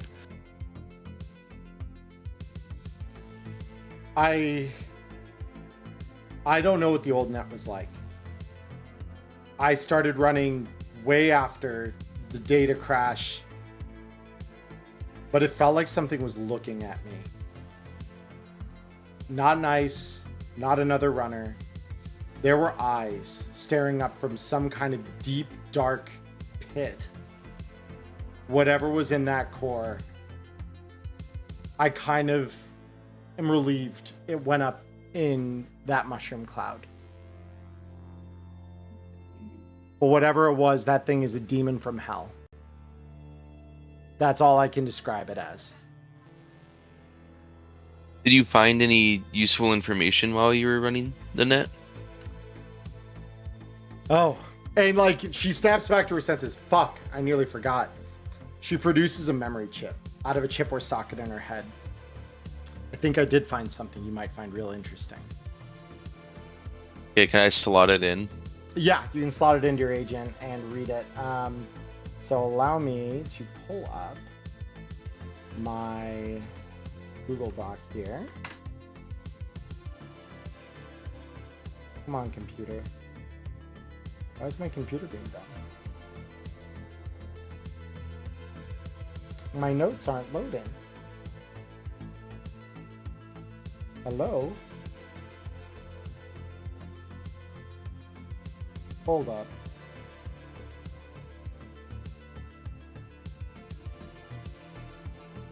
Let me try this. Okay, there we go. All right, so sorry, guys. So the blockade. Fun fact here. So what you get on the shard is essentially the agreement between SecuraCorp and the NCPD to produce these blockades. And in here are the specifications for both the makeup of the barricades, but there's also some data in here going beyond just the plan And basically the contract is a contract that was signed about a month ago. And it's a 3-year contract saying SecuraCorp gets to develop all of the land that they raise to the ground in what are notably referred to in this agreement as enforcement actions, which they have done before. And it usually involves going through, sweeping through housing complexes and underprivileged communities and tearing those things down so corporate structures can be raised in the aftermath. It is hyper accelerated gentrification on a widespread scale, and people almost always die. And the police justify it as, well, they were just high. They were violent criminals. The fuck were we supposed to do? And no one bats an eye in the nice parts of the city. But you guys are not in the nice part of the city. You're the people who probably would have suffered under this. But what exactly are they erecting? What facilities or? They didn't have in here what they were going to erect in the wake, but that SecuraCorp would have an exclusive contract to build whatever was going to go up in the wake of their enforcement actions. Enforcement actions that, as this is describing, were made to basically disenfranchise the people, the population of certain areas of Night City, to make it so that it was up for grabs so that they could do whatever they wanted to do with that area. Yeah, basically go through, tear down old apartment buildings that people live in the old combat zone. And just wipe them out wholesale and then leave the land behind for SecuraCorp to develop. Gotcha. So while I'm sitting with my fellow runners and Celsius is being operated on, I'll just kind of say, so this information, and I'll kind of shoot it over to your agents, is pretty incriminating, and obviously also could be a rise for action. But really at this point, I think we need to ask ourselves where our allegiances lie and who we share this information with, because as far as I see it, someone like Paradox, he hasn't really fully actually told us what his angle is and what his plan is that he wants to go off long term. I mean, he has, but it's been in terms that, could be covering up his real intent, and we all know fixers, they have something that they want out of it every single time. So yeah, he paid us to disable the factory. He didn't pay us to tell him anything we learned inside. I think we should hold on to this for now. To be fair, it was Royal who's paying us for this gig, actually. Yeah. Oh, that's true. That's a good point. I think I think you're right in saying we might want to hold on to this information and kind of do some digging onto the people who have been hiring us recently to see whether or not they've earned the right that we just bled and fought over, and Celsius especially, to be able to get. We so should find out more about Paradox. You send that to everybody's agent, including myself? No, yeah. I'm just saying this verbally. Oh yeah, I do send it to you. The little dossier or whatever. Yep. Documentation. Yep. And so, Celsius, it's about this time that you're brought into like a twilight anesthetic, where you kind of wake up. The damage on your hand has been held stable. And Pan wakes you up, and they look at you and they say, okay, so I've anesthetized the problem area, but what I need to know is if you want meat or metal in place of that hand you just lost.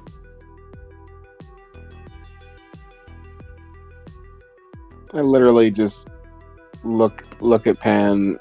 I reach into my pocket and I just pull out a random coin, Eddie, that I've got laying around. Mm-hmm. And it's like, I really don't know. And we're gonna get a nice new cyber arm. Okay. She says, metal all the way. I like it. Okay. Yep. In that case, night. And she puts they put the mask back over your face, and in like 3 breaths, you're back out like a light. They start the process of installing a cyber arm. You definitely have the eddies for it, so it's not going to be a big deal because it's 500 for a new cyber arm.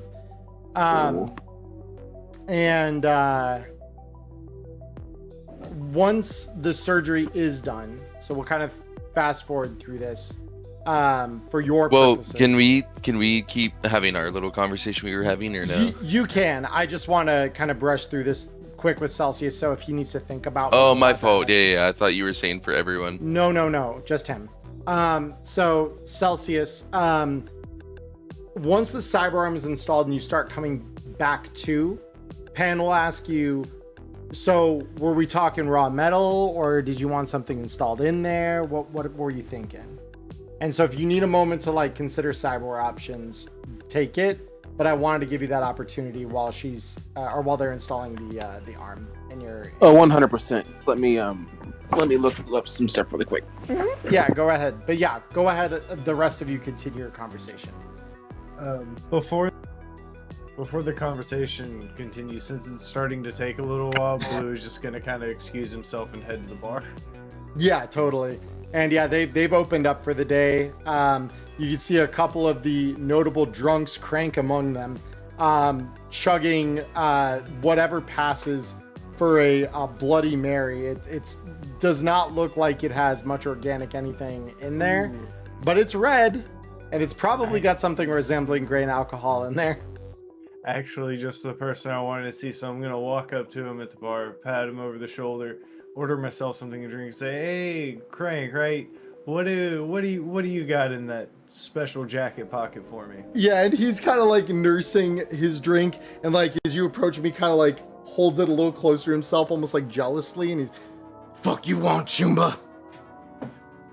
Look, you already know what I want. Anything you got? Let's see. What kind of special feelings can you give me this morning? It's early in the day, and I got to get it started right. I mean, and he like sets the drink down, starts rifling through the various pockets in his jacket. And he says, I mean, I got a little of this, a little of that. Got some Synth-Coke, that'll light your fucking neurons on fire. I've got some real preem shit. Think this is black lace. And he kind of like looks at the vial a little bit. Yeah, it's black lace. Sets it down on the counter. Yeah, well, what you in the market for, Chum?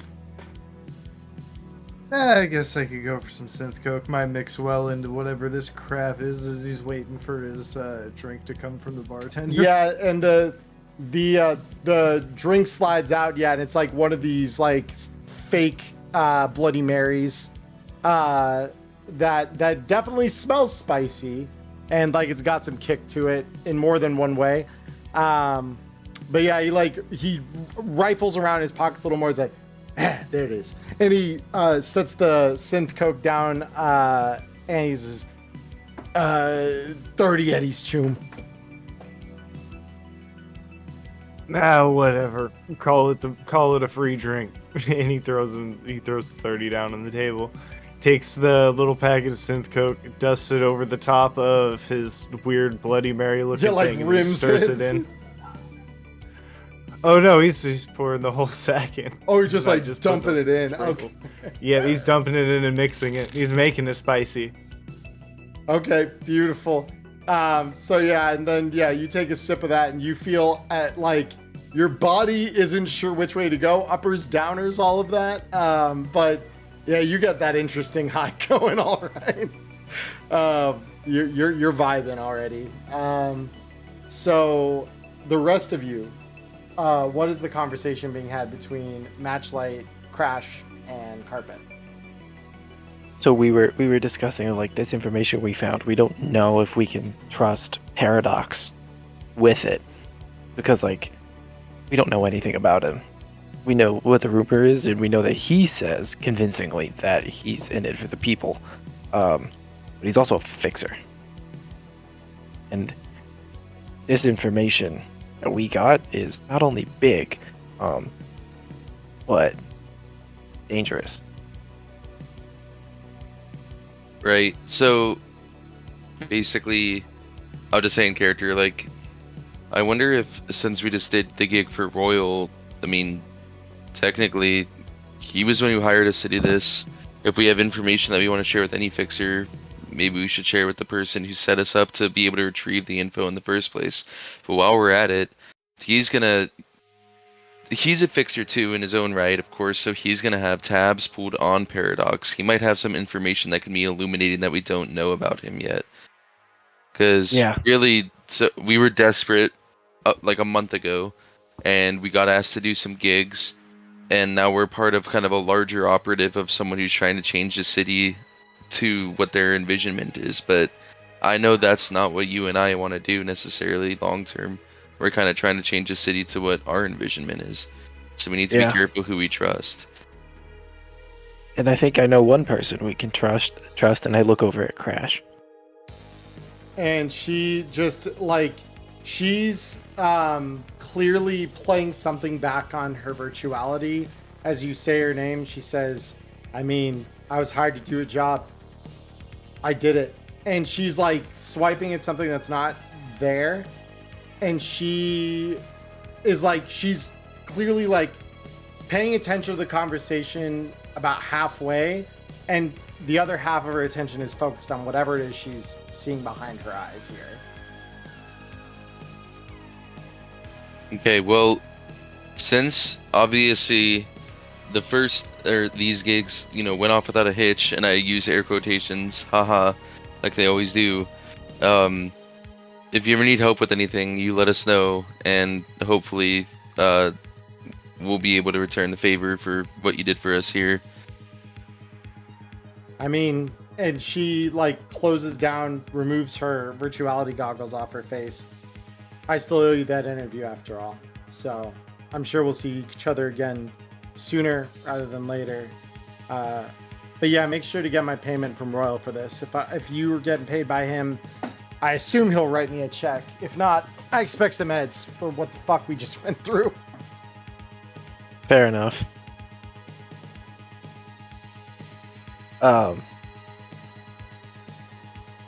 Yeah. So then I'll turn to Matchlight and be like, so what's our... I don't really... I guess we don't really know anything about Royal either. All of like my personal opinions are because I worked for him last season, but that wasn't Carpet. To be like, so I feel like we gotta... If we're gonna be doing jobs for this guy, we gotta find out more about him and make sure that... I don't expect him to exactly be aligned with what we're trying to do here, but make sure he's not opposed.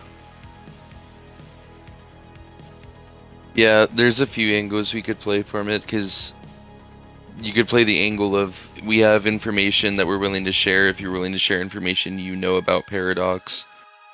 Or we could just do our independent research, because obviously we're not bad at that, and I know a few people. So, maybe we need to reach out and kind of, as funny as it is, use fixers to trade information on the fixers that we've been working for, so we can see maybe more clearly what they're actually trying to get out of all of this. So put the fixer in your fixer. Exactly, right. Just like that. Yeah. So, what do you think? We do our own research, at least for a week or so, see what we can dig up, and then try and barter our info to Royal, or do we just go to him straight up? No, yeah, after we sleep, we owe it to ourselves to at least dig around in the net a little bit and see what we can find about their past. Yeah. Find out. He mentioned that he was formerly part of a corp. We should at least find out which one. Right. Things like that. Because people can say that they've changed, obviously, but in, our experience, people, their past usually sticks with them pretty good. People advance the interests of their class, and we need to make sure that he's in the same class that we are. Okay, Marks. Sounds good. And I flash a little like hammer and sickle on my fucking mask. Yeah. All right. So from here, Cody, did you decide what it is you are getting installed in your Chrome? Yeah, no, I look up at the doc, and I sort of scroll through my agent, and I pull up this article, and it's advertising a pop-up shotgun. And they look at the ad, and they scratch their chin a little bit. I'm going to have Pan roll me.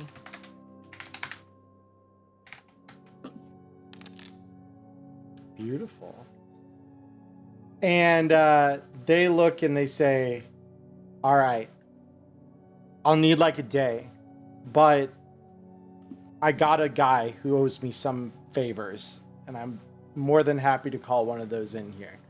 After all, if you kept their asses safe and lost an arm to do it, this is something that they owe you, and I owe you for keeping them safe. So I'll just reach up with the good hand still and just offer a handshake and say I appreciate it. absolutely. And yeah, they grab your hand, shake it. Let me just get those last neuronal connections tightened up here. Make sure that your arm can do everything an arm needs to do. And yeah, we'll have you come back in tomorrow, and I'll see about getting that installed for you. So I'll look at her. So I'll just tell her, hey, if you want to, I can front you the money now. So in case you need some extra ads to spend.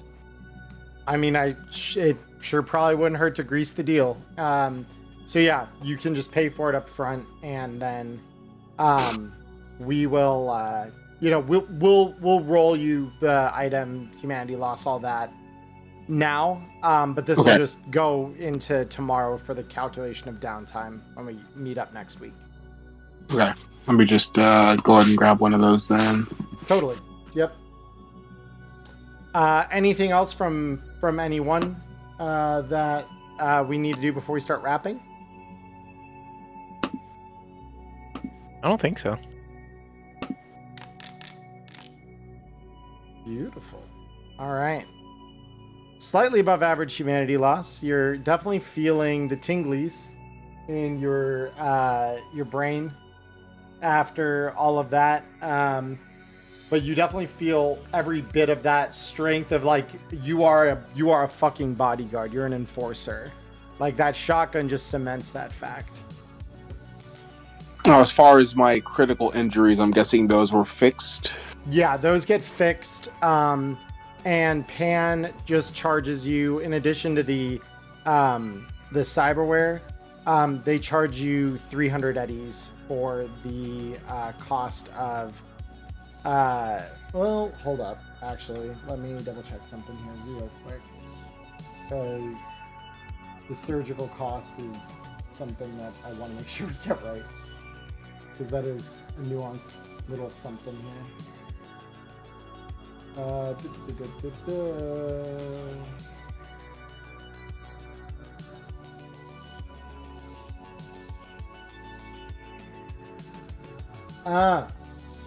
So if I'm not mistaken, I believe 2 seconds here. I'm just checking one last thing. Ad breaks over 2. Cool. Welcome back, chat. It is hospital level. Okay. So to get a whole cyberarm installed, it's an additional 1,000 eddies basically to get all this done. She won't charge you extra to get the shotgun installed when that time comes. But so all in all, it's going to run you $2,000 essentially to get all of this put in. Okay, so I've already I took off the 500 for the cyberarm. I took off the 500 for the pop-up shotgun. So do I see another additional 500 for the surgery? It'd be an additional 1,000 to get the surgery done. Oh, rip. Okay, I'm gonna buy all my eddies, but that's fine. Yeah, that's fine. No, and you still have yet to get paid for the current gig anyway. Yeah. I'm a broke ass bitch, but I'll be a broke ass bitch with a shotgun as an arm. So. Yeah, it's true. You make eddies that way. All right. So, as we move towards closing up things here. So yeah, over the next day or so, you guys sleep. You guys get to rest. You guys get to recover. Your wounds are mended, or at the very least nursed off with some stiff drinks and drugs. Those of you who did drugs this session, I know among you we have, in the last 24 hours in general.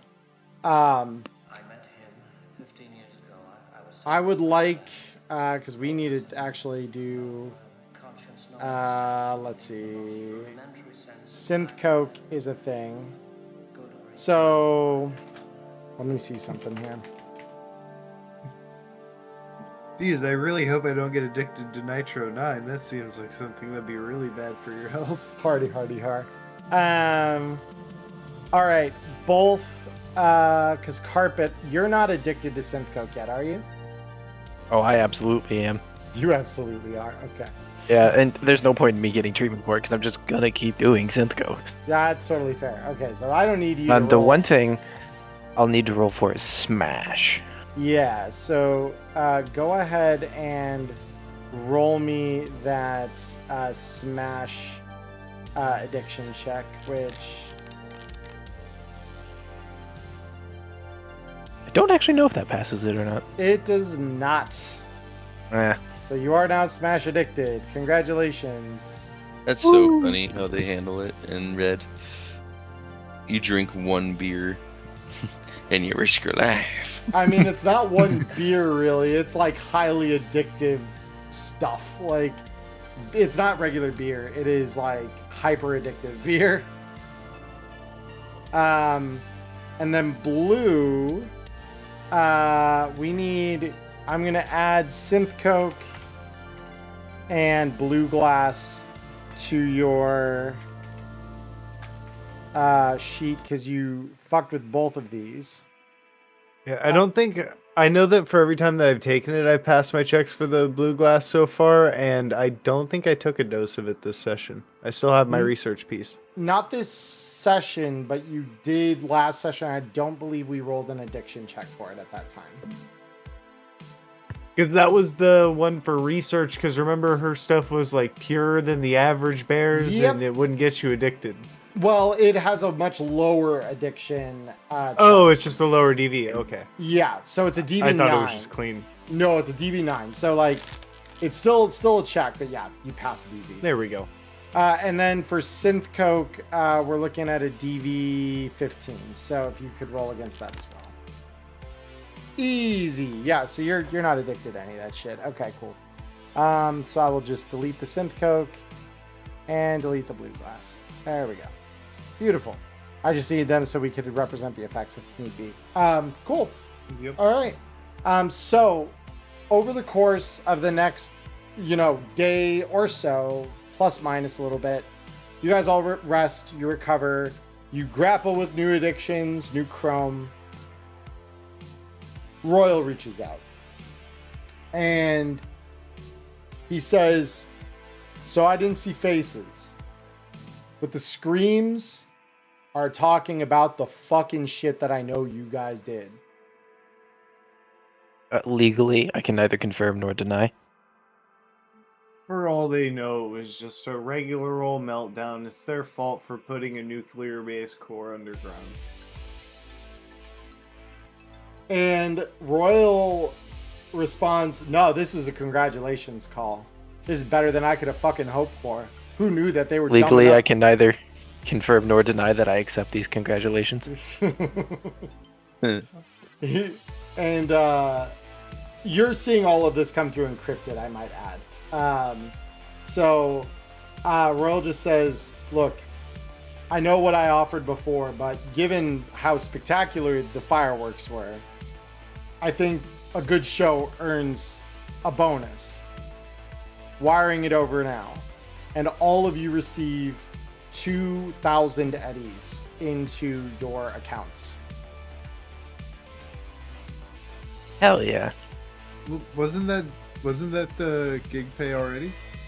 I believe he offered you 1,000 to get in there and sabotage. I'd have to double check. I believe it. Yeah. So, $2,000 each for the the mess you made. And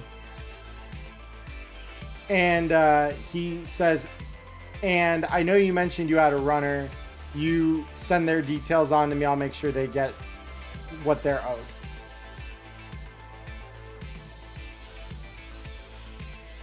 Yeah, so I send her details over to him. Be like, I'm glad you're paying for it because I can't afford someone as good as her.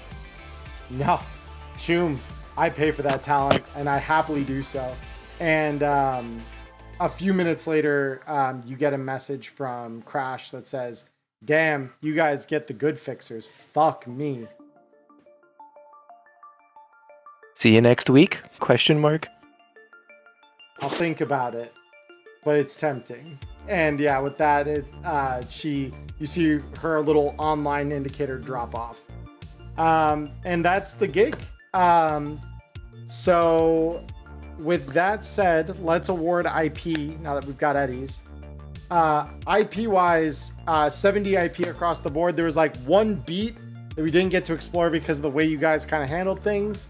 But other than that, you guys did really good. You hit pretty much all the main objectives plus some bonus objectives. So 70 IP, all is what you're getting for the group IP. And honestly, I'm going to award all of you 40 individual IP. Damn. Okay. Yeah, because every single one of you did some really impressive shit this session. Like with, with all of you, I mean, Blue was absolutely, rocking some really crazy ideas that inevitably like worked out. He was willing to explore some shit, figure things out. I already know the shit that Matchlighter is kind of cooking, especially with the data that he's procured. The fact that you're like thinking about this in a slow burn mindset is honestly really cool. I'm really excited to see kind of what you do with that, because I know you're going to do something really cool with it, as is the media way. Carpet, you were a fucking drift racer this session, so I sold 2 cars. full props. Makes up for the fact you didn't steal any in Neon Inferno 1. Yeah. So good shit. Yeah, it does. And yeah, and Cody, I mean, you were the reason that it took them long enough to get detected by the camera initially, where the Netrunner could set up and even get half of this. And at the end of everything, getting tossed around a little bit was a price to pay for success, honestly. You pretty much did everything you need to. It's Night City karma. It's fine. Yeah, exactly. Yeah. You lose a hand every so often. It's happening, right? Good fucking shit. All right. So before we I wrap, was about to feel so bad. Just before the session, we had just been talking about like, oh, I hope if any of us go, it's not you, because you were like the first one to go in last season. And if it would have been like me overloading the reactor a little early, nuking him on the way out the door, I would have felt so bad. yeah. Nah, thankfully that stairwell he chose to use was one that led right out the back door. So he got some distance before things really hit the fan. But yeah, so just to be clear, before we part for the week, I would like to just have one last little comment I make here. So the days pass. Well, the day or two here you need to recover kind of passes. An unknown number appears on all of your agents. And it simply says, "Fine work. We know who you are. We know what you did. We'll be in touch soon." And that is where we're going to end Neon Inferno episode 5. So, Thumbs up emoji. Can I have an addendum as just Blue's reply to that? yeah, go ahead. That trick that I used with those 8 disposable cell phones is all going to route to that one number. And I'm just going to leave that sitting somewhere. Yep. They already know I'm just going to bother them incessantly. That's all. So, with that, for those of you here with us on Twitch, hang around. We are going to have our little after show with me and whomever wants to stick around. For those of you who are on YouTube watching this is where we part ways. As always, feel free to like, subscribe. It helps me out more than you know. And then you get to hear our awesome stories every week, even if you can't join us live. Or if you missed something early on and come in halfway, you can watch the VOD when it goes live.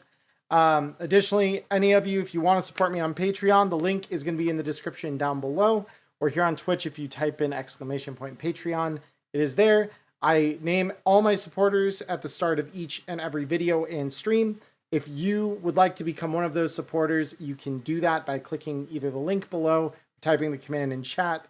But that said, this is going to be it for us this week, YouTube. So I hope you all have a wonderful morning, evening, or afternoon, wherever you are in the world. Stay healthy, stay safe, and until next time, peace.